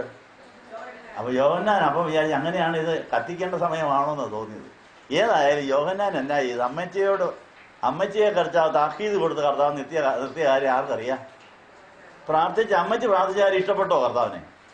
അങ്ങനെയല്ല പ്രാർത്ഥിക്കേണ്ടെന്ന് പറഞ്ഞുകൊണ്ട് ഏത് കാര്യം പ്രാർത്ഥിച്ചാലും പേടിയാ. ശരിയാണോ പ്രാർത്ഥിക്കുന്നത്? പ്രാർത്ഥിക്കണമെന്ന് തോന്നി. കർത്താവ് ഞാനിങ്ങനെ പ്രാർത്ഥിച്ചോട്ടെ ചോദിച്ചത് നന്നായി. ആ ചോദ്യം തന്നെ കർത്താവിന് ഇഷ്ടപ്പെട്ടില്ല. എന്താ, ഞാനിനി ആരെയും കത്തിക്കാൻ വന്നയാളല്ല, രക്ഷിക്കാൻ വന്നയാളാ.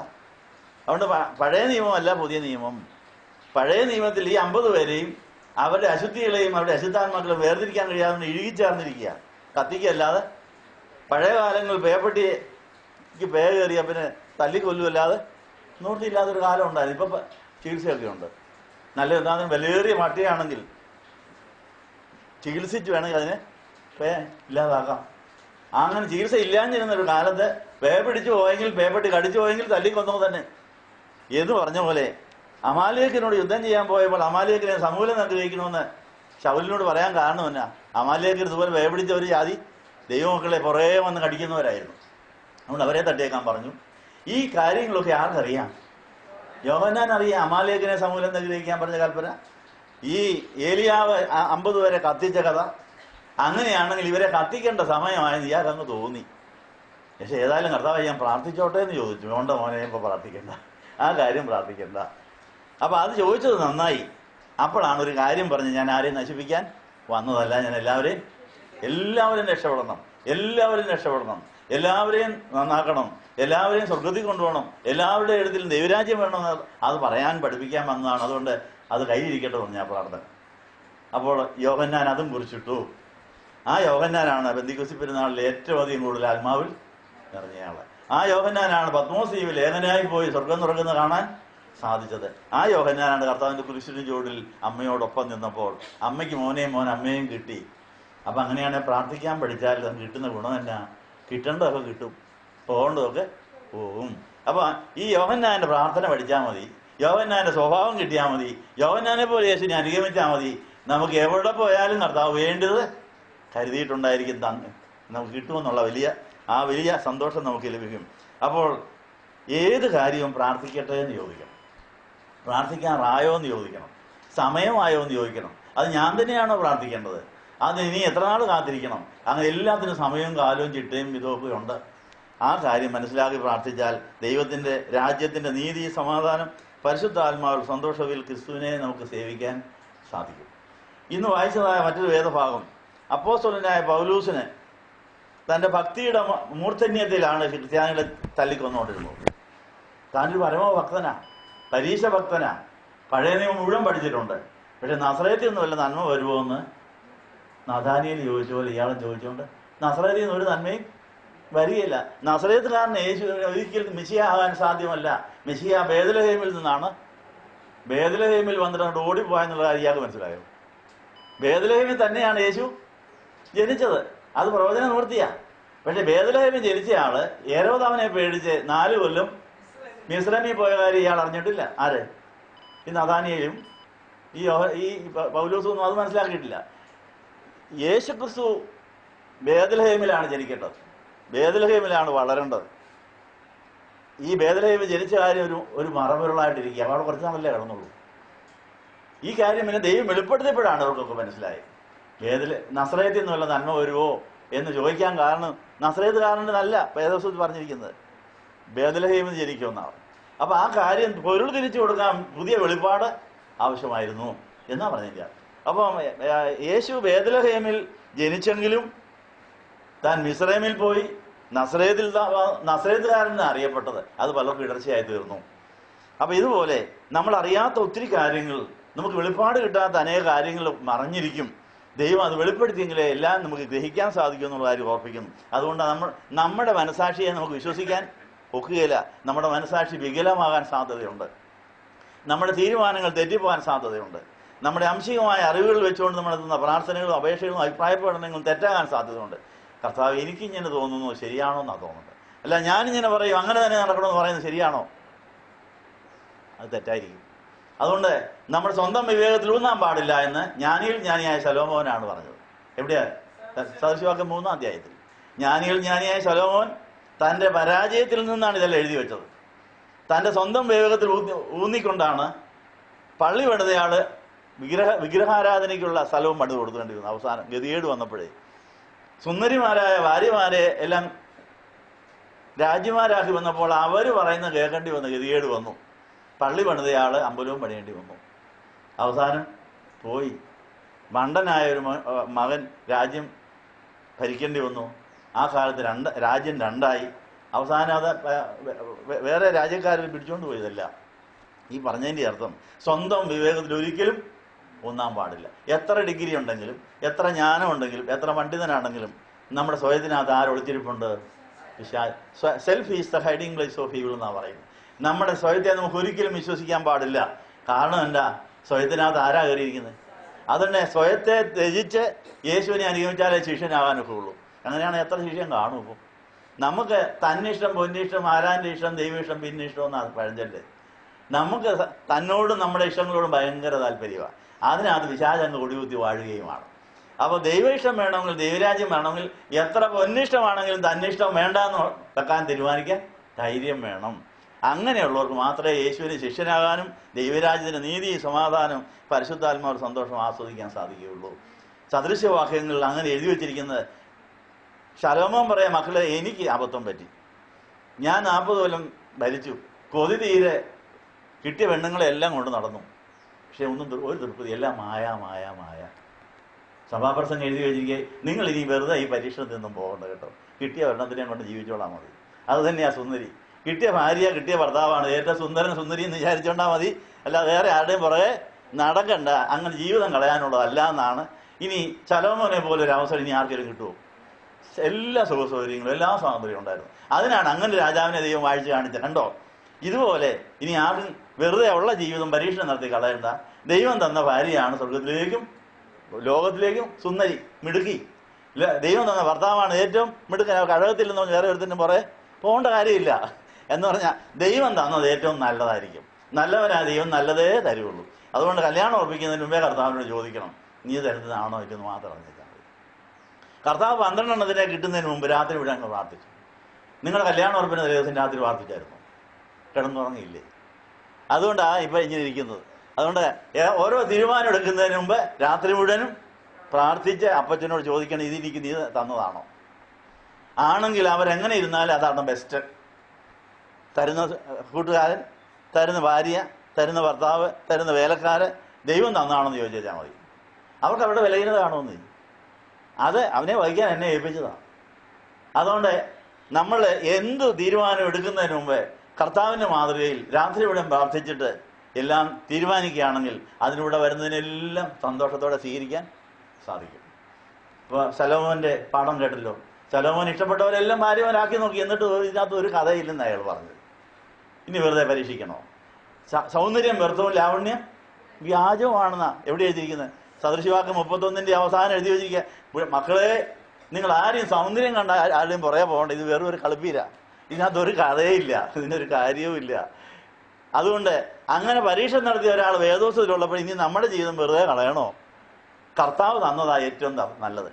എത്ര വികൃതമായ രൂപിയായിരിക്കുന്ന ഒരു സ്ത്രീയാണ് ഭാര്യയെങ്കിലും അവളാ സുന്ദരി. അവൾ സുന്ദരമായൊരു ഹൃദയം കാണും. അത് സുന്ദരിമാരുടെ ഹൃദയം വികൃതമായിരിക്കാം.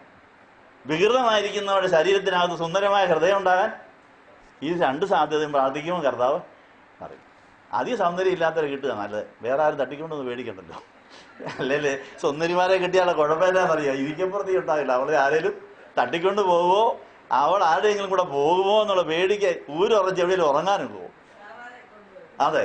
അപ്പൊ അതുകൊണ്ട് അധിക സൗന്ദര്യമൊന്നും ഇല്ലാത്ത കർത്താവ് തന്നവരെ ആരുമായാലും, പാവപ്പെട്ടതായാലും മതി, വിദ്യാഭ്യാസം ഇല്ലെങ്കിലും വികൃതമായാലും കർത്താവ് തന്നാണെന്ന് അറിഞ്ഞാൽ മതി. അങ്ങനെ ഇനി ഏതും കർത്താവിന് ചോദിച്ച് അത് പ്രാർത്ഥിക്കാൻ പഠിച്ചാലല്ലേ ആ കാര്യം.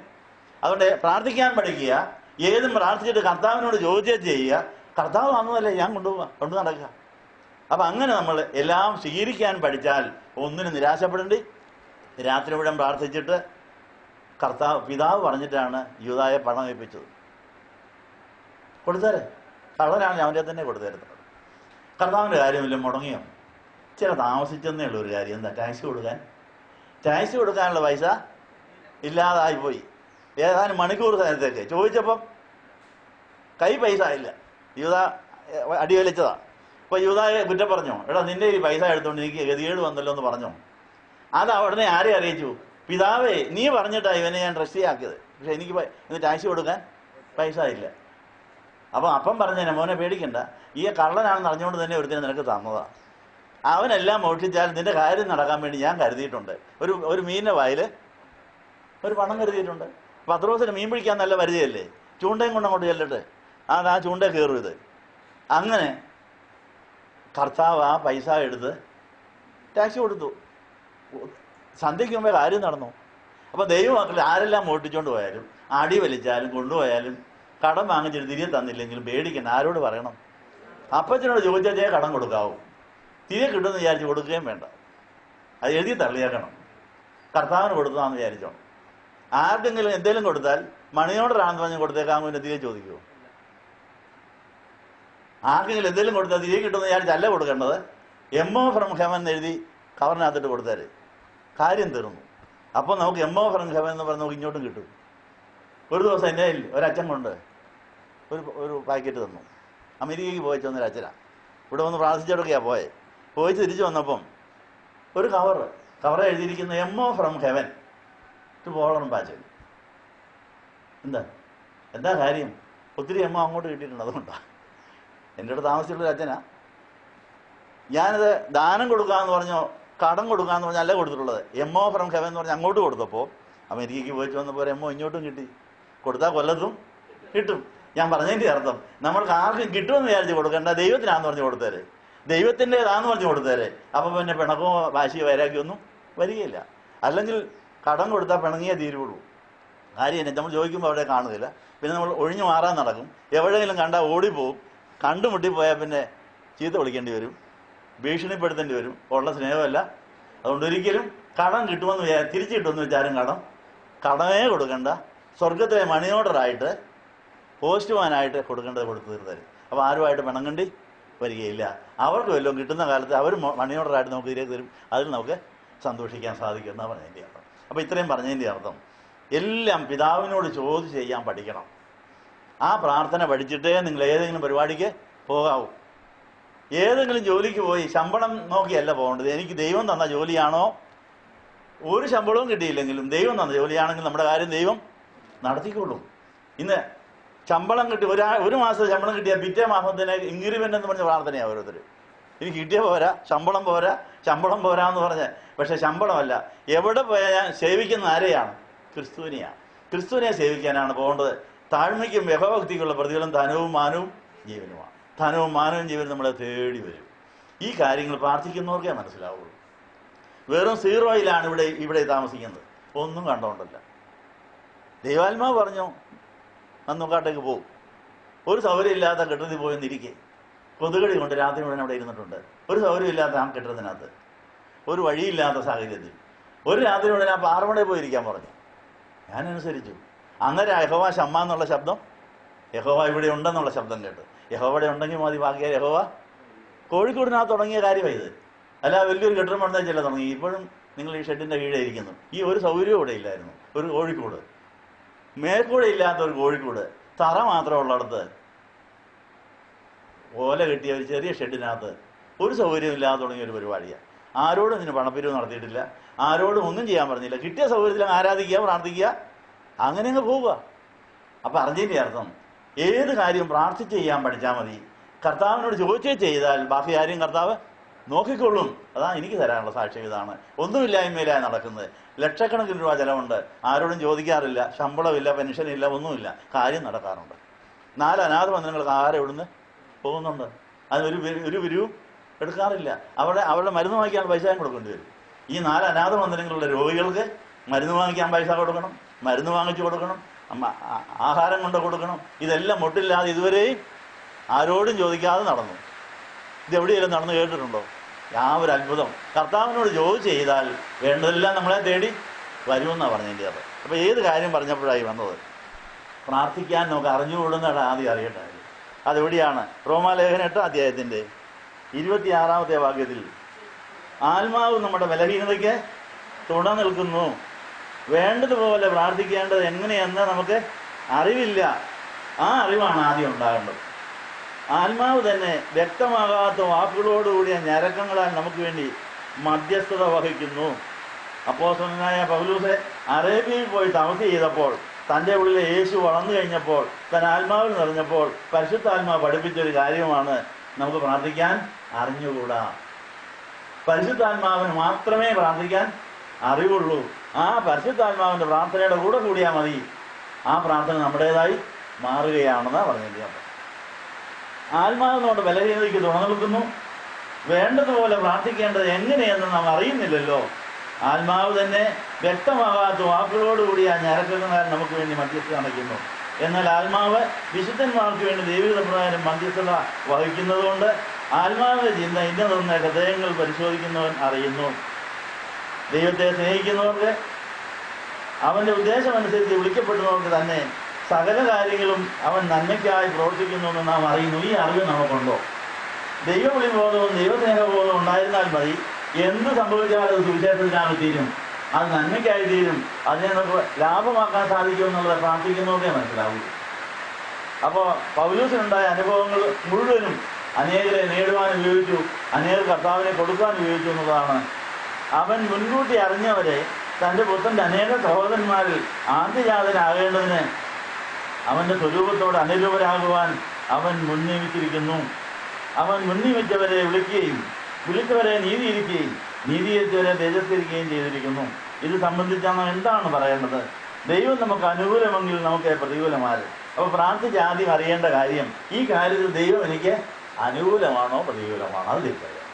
കല്യാണാലോചനയ്ക്ക് പോയാലും, ഗൾഫിൽ പോയാലും, ജോലിക്ക് പോയാലും, കൃഷി ചെയ്യാൻ പോയാലും, ബിസിനസ്സിന് പോയാലും ആദ്യം ചോദിക്കേണ്ട, കർത്താവേ നീ എനിക്ക് അനുകൂലമാണോ? യേസ് മോനെ പോകൂ എന്ന് മാത്രം കേട്ടാൽ മതി, ബാക്കി കാര്യങ്ങളെല്ലാം നടന്നുള്ളൂ. ഏത് കാര്യത്തിന് പോയാലും ദൈവം അനുകൂലമോ പ്രതികൂലമോ എന്ന് തിരിച്ചറിയാൻ പ്രാർത്ഥിക്കാൻ പഠിക്കണം. അത് മാത്രം അറിഞ്ഞാൽ മതി, ബാക്കി കാര്യം കർത്താവ് നോക്കിക്കോളും. പൗലോസ്ലീഹായ്ക്ക് ആ ബോധം കിട്ടിയതുകൊണ്ടാണ് പൗലോസ്ലീഹായ്ക്ക് കള്ളക്കേസ് വന്ന് പിടിക്കപ്പെട്ടു. വിസ്തരിച്ചിട്ട് തൻ്റെ ഉള്ളിൽ കുറ്റമൊന്നും ഇല്ലെന്ന് മനസ്സിലായി. അന്നേരം വേണേ വെറുതെ പോവാം. കർത്താവ് അപ്പോൾ പൗലോസ് ചോദിച്ചു, കർത്താവേ എൻ്റെ കേസ് തീർക്കണോ? ഇപ്പോൾ പൗലോസിനെ കള്ളക്കേസിൽ പിടിച്ചു. പലരും വിസ്തരിച്ചിട്ടൊന്നും യാതൊരു കുറ്റവും കണ്ടുപിടിക്കാൻ ഒക്കത്തില്ല. പൗലോസ് ഇവരെ ക്രിസ്ത്യാനിയാക്കാൻ ശ്രമിക്കുക, അമീർപ്പ രാജാവിനെയൊക്കെ കിട്ടിയാലേ ആദ്യം അവരെ മാറ്റാതിരിപ്പെടുത്താണ് നോക്കുന്നത്. അപ്പം അവർ പറഞ്ഞു, ഇയാൾ യാതൊരു കുറ്റവും കാണുന്നില്ല, വെറുതെ വിട്ടേക്കാം. ആ കാര്യവും പ്രാർത്ഥിച്ചു പൗലോസ്. കർത്താവിന്റെ കേസൊന്ന് തീരാൻ പോകും. അയ്യോ, കേസ് തീരാൻ നീ ആഗ്രഹിക്കുന്നുണ്ടോ? മോനെ, കേസ് തീർന്നാൽ കാര്യം തീർന്നു. എനിക്ക് ഇതുപോലെ പോയി പ്രസംഗം പറയാനൊക്കെയില്ല. നിനക്ക് റോമിൽ പോയി പ്രസംഗിക്കാനുണ്ട്. റോമിൽ പോയി കാരാഗൃഹത്തിൽ കിടന്നുകൊണ്ട് പട്ടാളക്കാരെയും അനേകരെയും മാനസാന്തരപ്പെടുന്ന ജോലിയുണ്ട്. ചുമ്മാതെ ഇന്ന് അവിടെ പോയി പ്രസംഗിക്കാനൊക്കെയില്ല. ഒരു ജയിൽ പുള്ളിയാണെങ്കിൽ ജയിൽ പുള്ളിയായിട്ട് പോകാം. അകമ്പടി പട്ടാളം കാണും. അവരുടെ ചിലവിൽ കാര്യം ഫ്രീ ആയിട്ട് ഗവൺമെൻറ് ചിലവിൽ സുവിശേഷ വേല ചെയ്യാനൊക്കെ വന്നു. അതുകൊണ്ട് നീ പറയണം, എനിക്ക് കേസ് തീർക്കണ്ട, ഞാൻ അപ്പീൽ കൊടുത്തിരിക്കുന്നു. ഞാൻ ആർക്കാ അപ്പീൽ കൊടുത്തിരിക്കുന്നത്? കൈസറെ ഞാൻ അഭയം ചൊല്ലിയിരിക്കുന്നു പറഞ്ഞാൽ വല്ലതും വല്ലതും ഞാൻ പോകും. നമ്മളാണ് എന്നാ ചെയ്യുന്നത്? തുക വഴിക്ക് കേസ് തീർന്ന് കിട്ടിയില്ലെന്ന് ഇറങ്ങിപ്പോകും. ഇനി അലഞ്ഞിറക്കേണ്ടി വരും. അപ്പം പൗലോസ് ഫ്രീ ആയിട്ട് തനിക്ക് കേസ് തീർന്ന് കിട്ടിക്കഴിഞ്ഞപ്പോൾ തീർത്തില്ല, ഞാൻ അപ്പീൽ പറഞ്ഞിരിക്കുന്നു. എവിടെ? കൈസറെ ഞാൻ അഭയം ചൊല്ലിയിരിക്കുന്നു. കൈസർ തീർത്താൽ നിങ്ങളാരും തീർക്കണ്ടെന്ന്. അതുകൊണ്ടാണ് ഗവൺമെൻറ് ചെലവിൽ, കൈസറുടെ ചെലവിൽ കപ്പലേ പോയി പട്ടാളത്തെ 250, 560, 100 കണക്കിന് ജയിൽ പുള്ളികളുടെ കൂടെ യാത്ര ചെയ്ത് പോയ വഴിക്ക് അവരെ മുഴുവൻ നേടി. പോയ വഴിക്ക് ഒരു ദ്വീപിൽ പോയി അവിടെയുള്ള ദ്വീപ് കുർബാനയ്ക്ക് രോഗശാന്തി കൊടുത്തിട്ട് അവർ മുഴുവനും ക്രിസ്ത്യാനികളായി. അവിടെ കപ്പൽ ഛേദം ഉണ്ടായിപ്പോയെങ്കിലും പുതിയ കപ്പലേ കയറ്റാനുള്ള സാധനം മുഴുവൻ ദ്വീപുകാർ കയറ്റി കൊടുത്തു. അവരെല്ലാം ക്രിസ്ത്യാനിയായി. ഈ ദ്വീപ് കുർബാനയെ വേറെ ഏതെങ്കിലും തരത്തിൽ പോയി പിടിക്കാനൊക്കെ പോകും. ഒക്കെയാണെങ്കില് അപ്പം അങ്ങനെ അവിടെ കഴിഞ്ഞ് റോമിൽ പോയപ്പോൾ അവിടെ ചെന്ന് കഴിഞ്ഞപ്പോൾ ഈ കാര്യം അങ്ങ് തള്ളിക്കളഞ്ഞു. ഈ കാര്യം അവരാരും എടുത്തേ ഇല്ല. അപ്പം ഗവൺമെൻറ് ചെലവിൽ തന്നെ ഒരു വീട് വാടകയ്ക്ക് എടുത്ത് അങ്ങോട്ടങ്ങ് തട്ടി അവിടെ പോയി കിടന്നോളാൻ പറഞ്ഞു. ആർക്കത് വേണ്ടി? അത് അവഗണിച്ചത് ഒരു ഗുണമായെന്നാണ് പറഞ്ഞത്. 2 കൊല്ലം ഗവൺമെൻറ് ചെലവിൽ ഒരു വീട്ടിൽ താമസിച്ച് ഒരു ധ്യാനമന്ദിരം നടത്താനൊന്നും വല്ല ചിലവുണ്ടോ? ഒരു ചിലവില്ലാതെ ധ്യാനമന്ദിരം നടത്തി. ഇവിടെ വരുന്നവർ മുഴുവനും അമ്പടിപ്പെട്ടാളെല്ലാം വന്ന് വചനം കേൾക്കുക. അവിടെ നിന്നുകൊണ്ട് എത്ര എഴുത്താണ് എഴുതിയത്. ആ എഴുത്തിൽ പലതുമാണ് നമുക്കിപ്പോൾ വേദസ്വത്തിൻ്റെ ഭാഗമായിരിക്കുന്നത്. അപ്പോൾ വെറുതെ കേസില്ലാതായപ്പം കേസ് ഇനി വേണ്ടാന്ന് പറഞ്ഞിരുന്നെങ്കിൽ ഈ അനുഗ്രഹം വല്ലതും കിട്ടുമായിരുന്നു. രക്തസാക്ഷിയായിട്ട് കഴുത്തറക്കുന്ന സമയം ഒരു പ്രാർത്ഥന നടത്തി, കർത്താവേ ഈ കഴുത്തറക്കുന്ന എൻ്റെ ജീവൻ പോകുന്നതും സുവിശേഷത്തിനാകണം. അതിനെന്താ മാർഗം? അങ്ങനെയാണെങ്കിൽ ഈ അറക്കപ്പെടുന്ന കഴുത്ത് അത്ഭുതം പ്രവർത്തിക്കുമെന്ന് പറഞ്ഞു. പ്രാർത്ഥിച്ചിട്ട് കഴുത്ത് വെച്ചു കൊടുത്തു. പ്രാർത്ഥിച്ച്, കർത്താവേ എൻ്റെ ജീവൻ മാത്രമല്ല എൻ്റെ മരണവും എൻ്റെ തലയും, വേറിടാൻ പോകുന്ന തലയും സുവിശേഷം പറയണം. എങ്ങനെയാ പറഞ്ഞെന്ന് കേൾക്കണോ? ഒരൊറ്റ വെട്ടം വെട്ടി ഈ തല ശരീരത്തിൽ നിന്ന് വേർതിരിച്ച് തെറിച്ചങ്ങ് പോയി. തെറിച്ച് പോയി ഫുട്ബോൾ പോലെ ചാടി നടന്നു എന്നാണ് പറഞ്ഞു. ഓരോ ചാടുന്നിടത്തു നിന്ന് ഉറവപ്പെട്ടു വന്നു. അങ്ങനെ ഈ തല പല സ്ഥലങ്ങളിൽ ചാടി നടന്നതിൻ്റെ അവിടെയെല്ലാം ഉറവയുണ്ടാക്കിയിട്ടാണ് പിന്നെ മരിക്കുന്നത്. അതിന്നും റോമിലുണ്ടെന്നാണ് പറയുന്നത്. ഇതൊരു പുസ്തകം, പൗലോസിയായിട്ടൊരു പുസ്തകം വായിച്ചപ്പോൾ മൈസൂർ യൂണിവേഴ്സിറ്റിയിൽ പൗലോസിനെ കുറിച്ചൊരു ഗവേഷണ ഗ്രന്ഥം എഴുതേണ്ടി വന്നപ്പോൾ പല പുസ്തകങ്ങൾ റെഫർ ചെയ്തപ്പോൾ ഒരു പുസ്തകത്തിൽ നിന്ന് കിട്ടിയ ആ പുസ്തകത്തിൽ അതിൻ്റെ പടം വരെയുണ്ട്. ഏതാ? ഈ ചാടി നടന്ന തല ചന്ദനത്തെല്ലാം ഉറവയുണ്ടാക്കിയിരിക്കുന്ന രംഗം അതിനകത്ത് കാണാൻ സാധിക്കും. ഇപ്പോൾ പൗലോസിയായുടെ മാനസാന്തരം, ജീവിതം, കഷ്ടപ്പാടുകൾ, ജയിൽവാസം, തനിക്കുണ്ടായ പട്ടിണി, സങ്കടം, ദുഃഖം മുതലെല്ലാം സുവിശേഷത്തിന് പോയിരിക്കും. അവസാനത്തെ മരണമാണ് ഏറ്റവും അധികം അനേകരെ നേടിയത്. തൻ്റെ തല, വേർതിരിക്കപ്പെട്ട തല ഫുട്ബോൾ പോലെ ചാടി നടന്ന് ചിലയിടത്തെല്ലാം ജീവജലത്തിൻ്റെ ഉറവയുണ്ടാകാതെ ഇന്നും അവിടെയുണ്ട്. അത് രോഗശാന്തി നല്ലവരമുള്ള വെള്ളമായിട്ട് അവിടെ ഉണ്ട്, ചെല്ലുന്നവരെല്ലാം കോരിക്കൊണ്ട് പോവുക. അപ്പോൾ ഇന്നും പൗലോസിയായുടെ അസ്ഥികൾ പ്രസംഗിച്ചുകൊണ്ടിരിക്കുന്നു, പൗലോസിയായുടെ കബറിടം പ്രസംഗിച്ചുകൊണ്ടിരിക്കുന്നു, പൗലോസിയായുടെ വചനങ്ങൾ പ്രസംഗിച്ചുകൊണ്ടിരിക്കുന്നു. ഈ പറഞ്ഞതിൻ്റെ അർത്ഥം ഇതാണ്. അതുകൊണ്ട് ഏത് കാര്യവും പ്രാർത്ഥിച്ച് ചെയ്താൽ കേസുണ്ടായാൽ നീളുന്നതും നല്ലതാണ് കേട്ടോ. കേസുള്ളതിൻ്റെ ഗുണം എന്നാണെന്നറിയാവോ? ആശ്രമത്തിലൊന്ന് പോയി അന്തി ഇറങ്ങാനൊക്കെ അതുകൊണ്ട് അതിൽ ഇറങ്ങി വിട്ടാൽ കേസുള്ളതുകൊണ്ട് കേസ് തീരാതെ ഇതിൽ ചെയ്യാൻ പോവാം. അപ്പോൾ അതുകൊണ്ട് കേസുള്ളതിൻ്റെ ഗുണം തന്നെ എപ്പം വേണേലും അന്തി ഇറങ്ങാൻ കയറി ചില എപ്പം വേണേലും ഇറങ്ങിയും പോരാ. അതുകൊണ്ട് ഇവിടെ ഇപ്പോൾ ഇരുന്നൊരു കാര്യം കേസുണ്ട്, കോടതി ഇലക്ഷൻ കേസായി പോകും. കോടതി വിധി നടപ്പിലാക്കി എന്ന് പറഞ്ഞാൽ എൻ്റെ കേസുണ്ട്. ഏതാ ഞാൻ അവിടുത്തെ സുപ്പീരിയറായിട്ട് അവിടുത്തെ കാര്യം നടത്താൻ കോടതി വിധിച്ചതാണ്. കോടതി വിധി എൻ്റെ ഇരിപ്പുണ്ട്. എന്താ അതിനെ അതിരിഞ്ഞുകൊണ്ടാണ് വേറെ ആളിപ്പം ഭരിക്കുന്നത്. അതിനെതിരായിട്ട് കേസിന് പോയാൽ കോടതി കിടന്ന് കളിക്കേണ്ടി വരും. അപ്പോൾ തീർച്ചയായിട്ടും പറയാനൊക്കെ ഇല്ല. അവരുടെ ഇരുന്നോട്ടെ, എപ്പം വേണമെങ്കിലും കയറി ചെല്ലുകയും ചെയ്യാം. നല്ല സൂത്രമല്ലേ? അതുകൊണ്ട് കേസ് നീണ്ടോട്ടെ, കേസ് നടന്നയാളോട് പറയായിട്ട്. അപ്പോൾ കേസ് നീളട്ടെ, കേസ് ഇപ്പം തീരണ്ട, കേസ് തീരേണ്ട കാലത്ത് തീർന്നാൽ മതി. കർത്താവിന് ഇതിൻ്റെ ഇടയ്ക്ക് കിട്ടേണ്ടവരെല്ലാം കിട്ടട്ടെ. തീർച്ചയായിട്ടും പറയേണ്ടവരൊക്കെ പറയാം. മനസ്സിലായോ? ശത്രുവിനെ സ്നേഹിക്കുന്നത് തെളിയിക്കാനും സാധിക്കുന്നു. ശത്രുവിനെ സ്നേഹിക്കുന്നു തെളിയിച്ചുകൊണ്ട് ഉള്ളതെല്ലാം കോടിക്കണക്കിനുമായിട്ട് വസ്തുക്കൾ വേണ്ടിയവർക്ക് വിട്ടുകൊടുത്തിട്ട് ഫ്രീ ആയിട്ട് കർത്താവിന് വേല ചെയ്യുന്ന ആ സാക്ഷ്യം കാണിക്കാൻ ഇതുകൊണ്ട് അത് നന്മയ്ക്ക് വേണ്ടിയാണ്. അപ്പോൾ പൗലോസിൻ്റെ കേസ് മരിക്കുന്നിടം വരെ തുടർന്നുകൊണ്ടിരുന്നു. കഴുത്തറങ്ങുന്നിടം വരെ പൗലോസിൻ്റെ കേസ് തുടരുകയായിരുന്നു. അപ്പം അതുകൊണ്ട് ഇതെല്ലാം ദൈവനാമ മഹത്വത്തിനാണ്. എല്ലാം പ്രാർത്ഥിച്ച് ചെയ്യണമെന്നാണ് പറയുന്നത്. തീർന്നു. റോമർ 8-ാം അധ്യായത്തിൻ്റെ 26 വരെ നമ്മൾ വായിച്ചു. അവൻ മുൻകൂട്ടി അറിഞ്ഞവരെ തൻ്റെ പുത്രൻ്റെ അനേക സഹോദരന്മാരിൽ ആദ്യജാതരാകേണ്ടതിന് അവൻ്റെ സ്വരൂപത്തോടെ അനുരൂപരാകുവാൻ അവൻ മുൻനിയമിച്ചിരിക്കുന്നു. മുൻനിയമിച്ചവരെ വിളിച്ചും വിളിച്ചവരെ നീതീകരിച്ചും നീതീകരിച്ചവരെ തേജസ്കരിച്ചും ഇരിക്കുന്നു. ഈ പ്രത്യാശ നമുക്ക് വേണം. നമ്മുടെ ഈ കഷ്ടതയുടെ അനുഭവം തേജസ്കരണത്തിലേക്ക് പോവുകയാണ്. ഉയർത്തെഴുന്നേറ്റ യേശുവിനെ പോലെ നമ്മുടെ ശരീരമാകാൻ വേണ്ടിയാണ്. നമ്മുടെ ആത്മാവ് ഉയർത്തെഴുന്നേറ്റ് കഴിഞ്ഞു, സ്വർഗത്തോളം എത്തിക്കഴിഞ്ഞു. നമ്മുടെ ഓരോ ദിവസത്തെയും പ്രാണൻ കുരിശിൻ്റെ മാർഗത്തിൽ പോയാൽ യേശുവിൻ്റെ മാറിൽ എത്തിച്ചേരും. അങ്ങനെ 3-2 യേശുവിൻ്റെ ഉള്ളിലായാൽ എപ്പം വേണേലും കണ്ണടിച്ച് തുറക്കുന്നതിനിടെ ശരീരം തേജസ്കരിച്ച് കർത്താവിൻ്റെ മണവറയിൽ എത്തും. ഈ പ്രത്യാശയുള്ളവർക്കാണ് എന്നും സഹിക്കാൻ സാധിക്കുന്നത്. ഈ പ്രത്യാശയാണ് നിങ്ങൾ പ്രാർത്ഥിച്ച് ആർജിക്കേണ്ടത്. അത് വേറെ ആരെങ്കിലും പറഞ്ഞു തന്നിട്ടില്ല. ദൈവാത്മാവ് പറയും, ഞാൻ നിന്നെ വിളിച്ചിരിക്കുകയാണ്, ഞാൻ നിന്നെ രക്ഷിച്ചിരിക്കുന്നു, ഞാൻ നിന്നെ പ്രാണനെ മാറിലാക്കിയിട്ടുണ്ട്, ഞാൻ കല്യാണത്തിന് വരുമ്പോൾ നിന്നെ കൂടെ കൊണ്ടുപോകുന്നതാണെന്ന് പറഞ്ഞതിന് പേടിക്കണം. ഐ ലവ് യു എന്ന് ഒരു ബോയ് ഫ്രണ്ട് പറയുന്ന നമുക്ക് വിശ്വസിച്ചുണ്ടാവും. ഓരോരുത്തർ വീട്ടിൽ നിന്ന് ഇറങ്ങി പോകുന്നു, ഞാൻ നിന്നെ സ്നേഹിക്കുന്നടി, നീ പോരെ, നമുക്ക് പോകാം, വിശ്വസിച്ചിട്ടങ്ങ് പോവുക. അങ്ങനെ യേശു ക്രിസ്തു നിങ്ങളോട് ഐ ലവ് യു എന്ന് വല്ലതും പറഞ്ഞിട്ടുണ്ടോ? പ്രേമാർപ്പയാത്ര നടത്തിയിട്ടുണ്ടോ? അത് കേൾക്കാനാ പ്രാർത്ഥിക്കുക. അതുവരെ പ്രാർത്ഥിക്കണം. അങ്ങനെ സ്വകീയ മണവാളന യേശു പൗലൂസിനെ വിളിച്ചതുപോലെ നമ്മൾ വ്യക്തിപരമായി വിളിക്കണം. മോനെ മോളെ, നിന്നെ ഞാൻ സ്നേഹിക്കുക മാത്രമല്ല പ്രേമിക്കുന്നു എന്ന് പറയണം. ഞാൻ നിന്നെ കൈവിടുകയില്ല, ഞാൻ നിന്നെ കൊണ്ടു നടന്നോളാം, ഞാൻ നിന്നെ കെട്ടിക്കോളാം, നീ ഒന്നും പേടിക്കണ്ട, പോരെ നമുക്ക് ഒന്നിച്ച് പോകാമെന്ന് പറഞ്ഞാൽ അങ്ങനെ ബോയ് കൊണ്ടും ഗേൾ കൊണ്ടും പോകുന്ന പോലെ അത് എത്ര നാൾ നിൽക്കും? കുറച്ച് നാൾ കഴിയുമ്പോൾ പിണങ്ങി പിരിയും. പക്ഷെ കർത്താവ് നമ്മളെ കൈവിടുമോ? കർത്താവ് ഐ ലവ് യു എന്ന് പറഞ്ഞാൽ വെറുതെ വിടുകയില്ല, കൈവിടുകയില്ല. അവൻ അവസാനം വരെ ആ ഉറപ്പ് വേണം. പ്രേമം വന്നാളെ വലിക്കുമെന്നാണ് പറയുന്നില്ലേ? അങ്ങനെ നമ്മൾ ആത്മാവിൽ വളരാൻ വേണ്ടിയാണ് പ്രാർത്ഥിക്കാൻ പഠിപ്പിക്കുന്നത്. ഇത് സംബന്ധിച്ച് നാം എന്താണ് പറയേണ്ടത്? ദൈവം നമുക്ക് അനുകൂലമെങ്കിൽ നമുക്ക് പ്രതികൂലമാരെ. സ്വന്തം പുത്രനെ ഒഴിവാക്കാതെ അവനെ നമുക്ക് എല്ലാവർക്കും വേണ്ടി ഏൽപ്പിച്ചു തന്നവൻ അവനോട് സകലവും നമുക്ക് തരാതിരിക്കുമോ? ആ ഉറപ്പ് കർത്താവ് പറയണം. മോളെ പേടിക്കണ്ട, ഞാൻ നിന്റെ കാര്യമെല്ലാം നോക്കിക്കോളാം. അങ്ങനെ ഒരു വാക്ക് കിട്ടിയാൽ അവനെ പേടിക്കണോ? ആ വാക്ക് കിട്ടിയിട്ടുണ്ടോ? ആ വാക്ക് കിട്ടിയുള്ളവരൊന്ന് കൈ പൊക്കിക്കാട്ടെ. ആ ധൈര്യം ആർക്കെങ്കിലും ഉണ്ടോ? ഇല്ലെങ്കിൽ ഇന്ന് എത്തിക്കാൻ പ്രാർത്ഥിച്ചോ, നിങ്ങളുടെ പ്രാർത്ഥന മുറി കയറിക്കോ. ഞാൻ നിന്നെ സ്നേഹിക്കുന്നു, ഞാൻ നിന്നെ കൈവിടുകയില്ല എന്ന് കർത്താവിൽ നിന്ന് കേൾക്കണം. അല്ല എവിടെയെങ്കിലും എഴുതി വെച്ചാൽ പോരാ, വേദോസം വായിച്ചാൽ പോരാ. വേദോസം അന്ന് ആർക്കോ എഴുതിയതാ. പരിശുദ്ധാത്മാ പറഞ്ഞ ഈ വാക്ക് ഞാൻ നിനക്കോട് തന്നിരിക്കുകയാണ്. ടെലഗ്രാം ഓഫീസിൽ പഴയ കാലത്ത് നല്ല സന്ദേശങ്ങൾ എഴുതി വെച്ചിട്ടുണ്ടായിരുന്നു. അത് വായിച്ചാൽ വല്ലവർക്കും വല്ല രസമുണ്ടോ? Wish you happy birthday, wish you wedded life, അവിടെ എഴുതി വെച്ചിട്ട് വല്ല ഗുണമുണ്ടോ? പക്ഷേ ആരെങ്കിലും പോയി പൈസ മുടക്കി അഡ്രസ്സ് എഴുതി ഇന്നയാൾക്ക് ഇന്ന സന്ദേശം കൊടുക്കണമെന്ന് പറഞ്ഞാൽ കല്യാണ മണ്ഡപത്തിൽ പോസ്റ്റ്മാൻ അങ്ങോട്ട് കൊടുക്കും.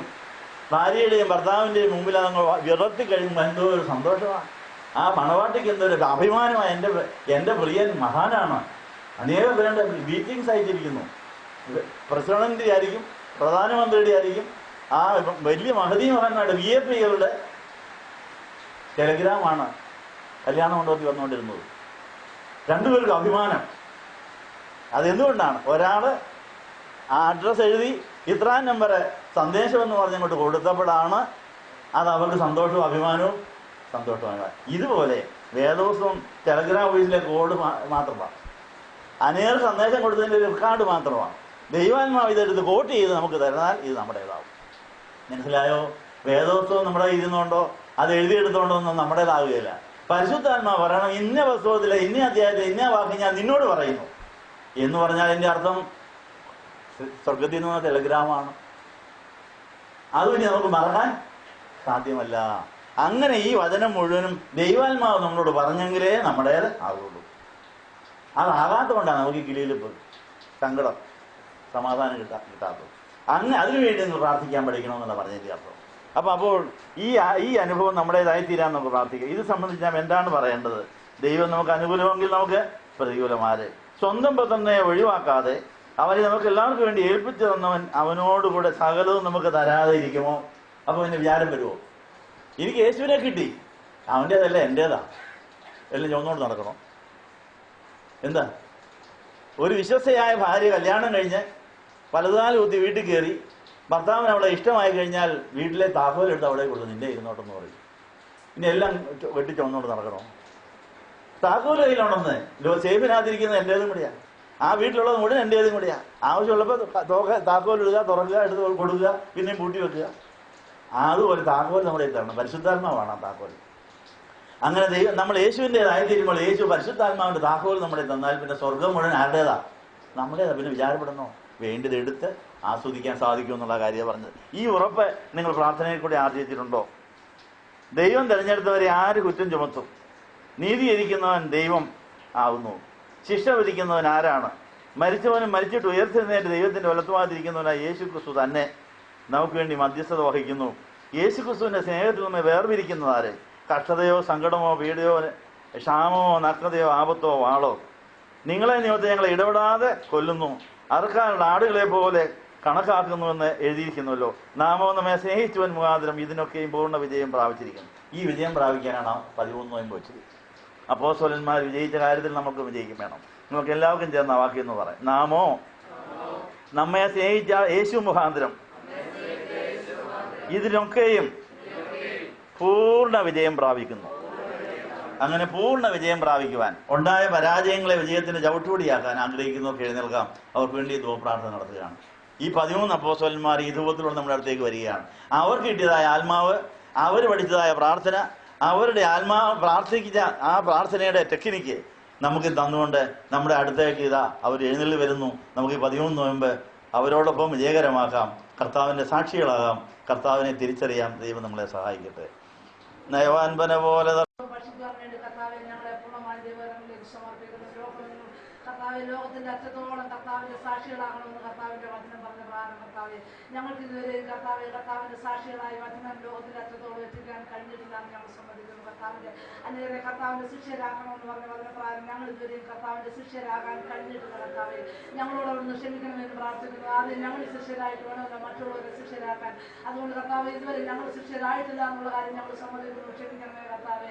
അതുകൊണ്ട് കർത്താവെ ഞങ്ങളെ വിളിച്ചെങ്കിലും ഞങ്ങളെ തെരഞ്ഞെടുപ്പ് ഇതുവരെ പൂർത്തിയാക്കിയിട്ടില്ല. വിളി മാത്രമേ ഞങ്ങളുടെ ജീവിതമുള്ളൂ. വിളി ഞങ്ങൾ നഷ്ടപ്പെടുത്തിയവരാണ്. അതുകൊണ്ട് തെരഞ്ഞെടുക്കാൻ സാധിക്കാതെ ഞങ്ങൾ നഷ്ടപ്പെട്ടു പോയി എന്നുള്ള കാര്യം ഞങ്ങൾ സമ്മതിക്കുന്ന കർത്താവെ ഞങ്ങളോട് ക്ഷമിക്കണം. വിളിയും തെരഞ്ഞെടുപ്പ് ഉറപ്പാക്കാൻ കർത്താവെ ഞങ്ങൾ വിളിക്കപ്പെട്ടവരായാലും തെരഞ്ഞെടുക്കപ്പെട്ടവർ ചുരുക്കമായിരിക്കാതെ ചുരുക്കമുള്ളവരുടെ കൂട്ടത്തിൽ ഞങ്ങൾ കടന്നു വരാതെ വിളി അനുസരിച്ചിട്ട് ആ വിളി അനുസരിക്കാതെ ഞങ്ങൾ തെറ്റിപ്പോയി എന്നുള്ള കാര്യം ഞങ്ങൾ സമ്മതിക്കുന്നു. ക്ഷമിക്കണമേ. സലോമോനെ കർത്താവിന് പള്ളി പണിതിട്ട് കർത്താവെ സലോമോൻ രാജാവിനോട് കർത്താവ് ആജ്ഞാവിന് കർത്താവിന് വേണ്ട ജ്ഞാനങ്ങളും കർത്താവ് വിവേകങ്ങളും കർത്താവ് ചോദിച്ചതിലധികമായ അനുഗ്രഹങ്ങളും കർത്താവ് സലോമോന് കൊടുത്തെങ്കിലും സലോമോൻ ആ ജ്ഞാനം വെച്ച് കർത്താവെ പള്ളി പണിതെങ്കിലും വീണ്ടും കർത്താവെ അമ്പലം പണിയേണ്ട ഒരു അവസ്ഥയിലേക്ക് കടന്നു പോകേണ്ടി വന്നു. സലോമോന് കർത്താവ് കൊടുത്ത ജ്ഞാനത്തെ പ്രയോജനപ്പെടുത്തുന്ന പോലെ പ്രയോജനപ്പെടുത്താനോ കർത്താവിനോട് ചോദിച്ചു ചെയ്യാനോ കഴിയാതെ പോയതുകൊണ്ട് സലോമോന്റെ ജീവിതത്തിൽ പറ്റിയ പരാജയം ഞങ്ങളുടെ ജീവിതത്തിൽ പറ്റിയിട്ടുണ്ട്. കർത്താവെ ഞങ്ങളുടെ ജീവിതത്തിൽ കർത്താവ് തന്നതല്ലാതെ ഞങ്ങൾ കയറിയെടുത്തിട്ടുണ്ട്. ഞങ്ങളല്ലാത്ത ബന്ധങ്ങളിലേക്ക് കടന്നു പോയിട്ടുണ്ട്. സമുദ്രത്തിന്റെ പുറകെ കടന്നു പോയിട്ടുണ്ട്. സലോമോന് പറ്റിയ എല്ലാ അവസ്ഥകളും അതിന്റെ 100 മടങ്ങായി ഞങ്ങൾക്ക് പറ്റിയിട്ടുണ്ട്. കർത്താവ് ഇന്നത്തെ ദിവസത്തിൽ ഭക്ഷിക്കാൻ ഞങ്ങൾക്ക് അതുകൊണ്ട് യോഗ്യതയില്ല. ഞങ്ങളോട് ക്ഷമിക്കണമെന്ന് പ്രാർത്ഥിക്കുന്നു. കർത്താവ് സലോമോൻ പള്ളി പണിതിട്ട് വീണ്ടും കർത്താവ് ചലിക്കുന്ന ഒരു പള്ളിയാകണമെന്നൊക്കെ പറഞ്ഞെങ്കിലും ചലിക്കുന്ന ഒരു പള്ളിയാകാൻ കഴിയാതെ, കർത്താവിന്റെ മന്ദിരമാകണമെന്ന് പറഞ്ഞ് കർത്താവിന്റെ മന്ദിരമാകാൻ കഴിയാതെ കർത്താവെ അമ്പലത്തിന്റെ പുറകെ പോയി, വിഗ്രഹങ്ങളുടെ പുറകെ പോയി, വെപ്പാട്ടുകളുടെ പുറകെ പോയി, ഭാര്യമാരുടെ പുറകെ പോയി, എല്ലാ തരത്തിലും വീണുപോയതുപോലെ ഇതിനെല്ലാം ഞങ്ങളും പോയിട്ടുണ്ട്. ഞങ്ങൾ ഈ തരത്തിൽ വീണുപോയിട്ടുള്ളവരാണെന്ന് സമ്മതിച്ചുകൊണ്ട് കർത്താവെ അങ്ങനെ തിരുസന്നിധിയിലൊക്കെ ഭക്ഷിക്കാൻ ഞങ്ങൾക്ക് യോഗ്യതയില്ലെന്ന് ഞങ്ങൾ സമ്മതിക്കുന്നു. ക്ഷമിക്കണം കർത്താവെ. ഞങ്ങൾ വല്ലാതെ പ്രാർത്ഥിച്ചിട്ടുണ്ട്. എന്താണ് പ്രാർത്ഥിക്കേണ്ടതെന്ന് ഞങ്ങൾക്ക് അറിഞ്ഞിട്ടില്ല. ഞങ്ങളുടെ പ്രാർത്ഥന ഇതുവരെ സ്വർഗത്തിൽ എത്തേണ്ട പോലെ ഞങ്ങൾ പ്രാർത്ഥിച്ചില്ല. ഞങ്ങളുടെ സ്വർഗത്തിലെ പോലെ ഭൂമിയിലും ആകണമേ എന്ന് ഞങ്ങൾ പ്രാർത്ഥിക്കുന്നു കർത്താവെ. ഞങ്ങളുടെ ആഗ്രഹം ഭൂമിയിലെ പോലെ സ്വർഗത്തിലാകണമെന്നാണ് ഞങ്ങൾ പ്രാർത്ഥിച്ചിട്ടുള്ളത്. സ്വർഗത്തിലെ ആഗ്രഹം ഭൂമിയിലാകാനോ ഞങ്ങളുടെ ആഗ്രഹം സ്വർഗത്തിലാകാനോ കർത്താവെ ഞങ്ങൾ പ്രാർത്ഥിച്ചുള്ള അവസരം ക്ഷമിച്ച് കർത്താവിന്റെ ആഗ്രഹമാണ് ഞങ്ങൾ നിറവേറേണ്ടത് ഞങ്ങൾ മറന്നുപോയി. അതുകൊണ്ട് ഇന്ന് വരെ ഞങ്ങൾ പ്രാർത്ഥിച്ചത് ഒരു പ്രാർത്ഥനയും കർത്താവ് കേട്ടില്ല. അതുകൊണ്ട് ഞങ്ങൾക്കൊന്നും വേണ്ട. ഞങ്ങൾക്ക് വേണ്ട ദേശം ഇന്ന് മുതൽ കർത്താവിന്റെ രാജ്യമാണ് ഞങ്ങളിൽ വരേണ്ടതും. ഞങ്ങളുടെ ഇഷ്ടമല്ല കർത്താവെ നടക്കേണ്ടത്. ഞങ്ങളുടെ ഇഷ്ടം നടക്കാൻ വേണ്ടി ഞങ്ങൾ പല സ്വാർത്ഥ താല്പര്യത്തോടുകൂടി പലരെയും കർത്താവെ ഉപയോഗിച്ചിട്ടുണ്ടെന്ന് ഞങ്ങൾ സമ്മതിക്കുന്നു. ക്ഷമിക്കണം കർത്താവെ. ദൈവരാജ്യം ഞങ്ങളുടെ ഇടയിൽ വരണമെങ്കിൽ, ഞങ്ങളുടെ ഉള്ളിൽ വരണമെങ്കിൽ, ഞങ്ങളുടെ ഹൃദയത്തിൽ വരണമെങ്കിൽ ഞങ്ങൾ ദൈവത്തെ പോലെ ജീവിക്കാൻ ഞാൻ കഴിഞ്ഞിട്ടില്ല. ദൈവത്തെ പ്രസാദിച്ചിട്ടില്ല. മനുഷ്യർ കൊള്ളാവുന്നതായി നിന്നിട്ടില്ല. നീതി, സമാധാനം, പരിശുദ്ധാത്മാവുള്ള സന്തോഷം അനുഭവിച്ചിട്ടില്ല. അതുകൊണ്ട് ഞങ്ങൾക്ക് പ്രാർത്ഥിക്കാൻ കഴിയാതെ പരിശുദ്ധാത്മാവ് ഉച്ചരിച്ചുകൂടാതെ നിരക്കത്താൽ ശപഥം ചെയ്യുമ്പോൾ പരിശുദ്ധാത്മാവ് എങ്ങനെ പ്രാർത്ഥിക്കണമെന്ന് കർത്താവെ ഞങ്ങൾ ഇതുവരെ ചോദിച്ചിട്ടില്ല. ക്ഷമിക്കണം കർത്താവെ. ഞങ്ങളോട് കർമ്മ തോന്നണമെന്ന് പ്രാർത്ഥിക്കുന്നു. അതുകൊണ്ട് കർത്താവിന്റെ തിരുസന്നിധിയിൽ ഭക്ഷിക്കാൻ ഞങ്ങൾക്ക് യോഗ്യതയില്ല. ഞങ്ങൾ വേണ്ട പോലെ പ്രാർത്ഥിച്ചിട്ടില്ല. ദൈവരാജ്യത്തിന് വേണ്ടി ഞങ്ങൾ ഇതുവരെ അധ്വാനിച്ചിട്ടുമില്ല. അതുകൊണ്ട് ഇന്ന് ഞങ്ങൾ പ്രാർത്ഥിക്കുന്നു കർത്താവെ, ഞങ്ങൾക്ക് ഞങ്ങളുടെ ഇഷ്ടം നടക്കണ്ട, ദൈവ ഇഷ്ടം നടന്നാൽ മതി. ദൈവമേ, ഞങ്ങളുടെ ഇഷ്ടമല്ല, ദൈവത്തിന്റെ ഇഷ്ടമാണ് ഭൂമിയിൽ ഞങ്ങളിൽ നിന്ന് നടക്കേണ്ടത്. അതുകൊണ്ട് ഞങ്ങളുടെ എന്തെല്ലാം കാര്യങ്ങൾ പ്രാർത്ഥിച്ചിട്ടുണ്ട് അതൊന്നും വേണ്ട കർത്താവെ. ഞങ്ങൾക്ക് കർത്താവിന്റെ ഇഷ്ടം മാത്രം മതി എന്ന് ഞങ്ങൾ സമ്മതിക്കുന്നു. അതുകൊണ്ട് പൂർണ്ണമായി കർത്താവിന്റെ സന്നിധി ഞങ്ങളെ വിടുന്നു. പൗലോസ്ലീഹായെ പോലെ കർത്താവെ ഞങ്ങൾക്കും ഈ ലോകത്തെ പൂർണ്ണമായി കഷ്ടതയും പട്ടിണിയും രക്തതയും ആപത്തും മരണവും വാളോ എന്ത് വന്നാലും കർത്താവിനെ വിട്ടുപിരിഞ്ഞ ഒരു ജീവിതം വേണ്ട. ഞങ്ങൾക്ക് ജീവിക്കുന്ന ക്രിസ്തു മരിക്കുന്ന ലാഭമാകുന്നു. അങ്ങനെ പൗലോസ്ലീഹായെ പോലെ കർത്താവിന് വേണ്ടി ജീവിക്കാൻ ഞങ്ങളുടെ സ്വയത്തെ ഞങ്ങൾ പൂർണ്ണമായി കർത്താവെ അവിടുന്ന് സ്വയത്തിൽ കയറിയിരിക്കുന്ന വിശ്വാസനെ ഞങ്ങൾ അവിടുന്ന് കർത്താവെ ഉപേക്ഷിക്കുന്നു. അങ്ങനെ കർത്താവിനെ തന്നെ സ്വീകരിക്കുവാൻ ഞങ്ങളുടെ സ്വന്തം നാമനും രക്ഷകനുമായി കർത്താവിനെ ഹൃദയത്തിൽ സ്വീകരിച്ച് രക്ഷിക്കപ്പെടാൻ യേശു ക്രിസ്തു നാമമല്ലാതെ വേറൊരു നാമവുമില്ല. യേശു അല്ലാതെ രക്ഷകനുമില്ല. അത് ഞങ്ങൾ സംബന്ധിച്ച് ഏറ്റു പറഞ്ഞുകൊണ്ട് ഇന്ന് കുർബാന അനുഭവിക്കാൻ ഞങ്ങളെ തന്നെ തിരുസന്നിധിയിലേക്ക് ഞങ്ങൾ സമർപ്പിക്കുന്നു കർത്താവെ. പൗലോസ്ലീഹായെ പോലെ എല്ലാം ഉപേക്ഷിച്ചിട്ട് ആ ജയിലിന്റെ അനുഭവത്തെ പോലും പ്രാർത്ഥനയാക്കി മാറ്റിയതുപോലെ ഞങ്ങളുടെ ജീവിതത്തിൽ എപ്പോഴും പ്രാർത്ഥിക്കുവാൻ ഞങ്ങളെ പഠിപ്പിക്കണമേ കർത്താവെ. യോഹന്നാൻ പ്രാർത്ഥിക്കാൻ പഠിച്ചതുപോലെ യോഹന്നാൻ പത്മോസിൽ ലേഖനായിരുന്നതുകൊണ്ട് കർത്താവിനെ കണ്ടുമുട്ടാൻ സാധിച്ചു. കർത്താവിന്റെ സ്നേഹം തിരിച്ചറിയാൻ സാധിച്ചു. എന്നാൽ കർത്താവെ യോഹന്നാൻ ആദ്യം അവിടുന്ന് സമരിയ പട്ടണം കത്തിക്കണമെന്ന് തോന്നിയതുപോലെ ഞങ്ങൾക്കും കെറുവുള്ളവരോട്, വൈരാഗ്യമുള്ളവരോട്, വാശിയുള്ളവരെ കത്തിക്കണമെന്ന് തോന്നിയിട്ടുണ്ട്. അതുകൊണ്ട് ഞങ്ങൾക്ക് തിരിച്ചറിയാൻ പഠിക്കാനുള്ള യോഗ്യതയില്ല. ഞങ്ങളോട് ക്ഷമിച്ച് കർത്താവെ. ഇന്ന് ഞങ്ങൾ പുതിയ സൃഷ്ടികളായിട്ട് കർത്താവെ ഞങ്ങൾ മറ്റുള്ളവരെ കത്തിക്കണമെന്നല്ല, രക്ഷിക്കാനാണ് കർത്താവ് വന്നതെന്നുള്ള ബോധ്യത്തോടുകൂടി ഞങ്ങൾക്ക് മറ്റുള്ളവരോടുള്ള വാശി, വൈരാഗ്യവും, ദേഷ്യവും, പകയും, ഭിന്നത, അസൂയയും എല്ലാം ഞങ്ങൾ ഇവിടെ വെച്ച് ഉപേക്ഷിക്കുന്നു കർത്താവെ. എന്നിട്ട് ഞങ്ങൾ തിരിച്ചറിയാൻ ഭക്ഷിക്കുവാൻ ഞങ്ങൾക്ക് കൃപ തരണം കർത്താവെ. ഞങ്ങൾ യൂദായെ പോലെ ഇതുവരെ തിരിച്ചറിയാൻ ഭക്ഷിച്ചതുകൊണ്ട് ഞങ്ങൾക്ക് ജീവനുള്ളൂ എന്ന് പേരേ ഉള്ളൂ. ഞങ്ങൾ മരിച്ചവരാകുന്നു. നാറ്റം വമിച്ചു വന്ന ഒരവസ്ഥ ഞങ്ങളുടെ ശരീരം നാറ്റം വമിച്ചുകൊണ്ടിരിക്കുകയാണ്. യൂദാ കെട്ടുനാണെങ്കിലും ചാകാനൊക്കാതെ കർത്താവ് എവിടെ കിടന്ന് വിളിച്ച് നാറിയതുപോലെ ഞങ്ങളുടെ അവയവങ്ങളിൽ നിന്ന് നാലിച്ചിഞ്ഞ ഒരവസ്ഥയുണ്ട്. എന്നാൽ ലാസറിനെ വിളിച്ച കർത്താവ് ഇന്ന് ഞങ്ങളെയും വിളിക്കണം. ലാസറെ പുറത്തു വരാൻ പറഞ്ഞ ചിഞ്ഞ നാറിൽ ലാസറിന്റെ നാറ്റം വെച്ച് തുടങ്ങിയെങ്കിലും ഇതാ പുറത്ത് വന്നു കഴിഞ്ഞപ്പോൾ സുഗന്ധം വീശിയതുപോലെ ഞങ്ങളുടെ തിരുശരീരത്തെ ഭക്ഷിക്കുമ്പോൾ സുഗന്ധം വീശുവാൻ തുടങ്ങണം. ഞങ്ങൾ ഉപേക്ഷിക്കേണ്ടതെല്ലാം ഉപേക്ഷിക്കുവാൻ, കളയേണ്ടതെല്ലാം കളയുവാൻ, ചേർക്കപ്പെടേണ്ടതിനെ ചേർക്കപ്പെടുവാൻ, ആത്മാവിന്റെ ഒരു പുതുക്കം ഞങ്ങളുടെ ജീവിതത്തിൽ തന്നെ, ആത്മാവിന്റെ ഒരു ചൈതന്യം ഞങ്ങളുടെ ജീവിതത്തിൽ തന്നെ കർത്താവെ ഞങ്ങളെ പുതിയ സൃഷ്ടികളും ദൈവത്തെ പ്രസാദിച്ചു മനുഷ്യർക്ക് ഉള്ളവരായി മാറുവാൻ ഞങ്ങളെ തന്നെ പൂർണ്ണമായി ഏൽപ്പിക്കട്ടെ. അതുകൊണ്ട് ഞങ്ങളുടെ ജീവിതത്തിൽ ഇന്ന് വരെ വന്നുപോയ പരാജയങ്ങളെ വിജയത്തിന്റെ ചവിട്ടുപടികളായി മുന്നേറുവാനുള്ള ഈ നോമ്പിലൂടെ കർത്താവെ ഞങ്ങളുടെ ജീവിതവും സമിതിപുത്രന്മാരുടെ അമ്മ പ്രാർത്ഥിച്ചതുപോലെ പ്രാർത്ഥിച്ച വല്ലാത്ത പ്രാർത്ഥന ഞങ്ങളോട് ക്ഷമിച്ച് അത് ആർക്ക് ദൈവരാജ്യം ഒരുക്കിയിരിക്കുന്നോ അവർക്ക് കിട്ടുന്ന ആ പ്രവൃത്തി ചെയ്ത് ദൈവരാജ്യം വാങ്ങിക്കുവാൻ ഞങ്ങളെ സഹായിക്കണം. അതുകൊണ്ട് ഞങ്ങളുടെ പ്രാർത്ഥനയെല്ലാം ഞങ്ങൾ മാറ്റിവെച്ചിട്ട് കർത്താവിന്റെ കൂടെ ഇരിക്കുവാൻ 12 ശിഷ്യന്മാരെ രാവിലെ മൊത്തം പ്രാർത്ഥിച്ചിട്ടാണ് കർത്താവിന് കിട്ടിയത്. എന്നാൽ പോലും അതിലൊരു യൂദ ഉണ്ടെന്ന് കർത്താവിൻ പിതാവ് പറഞ്ഞു കാണുമല്ലോ. അതുകൊണ്ടാണല്ലോ കർത്താവ് അവരെ സഹിക്കേണ്ടി വന്നത്. കർത്താവെ ഞങ്ങൾക്ക് തരുന്ന എല്ലാവരും നല്ലവരെങ്കിൽ ഞങ്ങൾക്ക് അവരെ സഹിക്കുവാനും വഹിക്കുവാനും ദൈവത്തിന്റെ ആത്മാവ് ഞങ്ങളെ സഹായിക്കണമെന്ന് പ്രാർത്ഥിക്കുന്നു. ഞങ്ങളെ ഒരു പുതിയ സൃഷ്ടികളായി മാറ്റാൻ കർത്താവയോട് നിലയാക്കണം ഈ കുർബാന അനുഭവത്തിലൂടെ. അതിനായി ഞങ്ങളെ പൂർണ്ണമായ ദൈവസന്നിധിയിലേക്ക് ഞങ്ങൾ വിട്ടുതരട്ടെ. ഇന്നത്തെ വചനപ്രകാരം ഞങ്ങളെ രൂപാന്തരപ്പെടുത്തണം. ഞങ്ങൾക്ക് നല്ലൊരു മാനസാന്തരം തരണം. ഞങ്ങളുടെ ഹൃദയത്തിലേക്കൊന്ന് ഇറങ്ങി വരണം. ഞങ്ങളെ പൂർണ്ണമായി എവിടുത്തേതാക്കി മാറ്റിയെടുക്കണം. അതുകൊണ്ട് ഞങ്ങൾക്ക് വേണ്ടത് യേശുവിനെയാണ്. യേശുവിനെ അല്ലാതെ ഞങ്ങൾക്ക് ആരെയും വേണ്ട, ഒന്നിനെയും വേണ്ട, ഒന്നും വേണ്ട. യേശുവിനെ മാത്രം മാത്രം മതി. യേശു തരുന്നത് മതി, തരുന്നിടത്തോളം മതി, തരുന്ന സമയത്ത് മതി, തരുന്നത് മധുരമായിക്കോട്ടെ, കയ്പായിക്കോട്ടെ.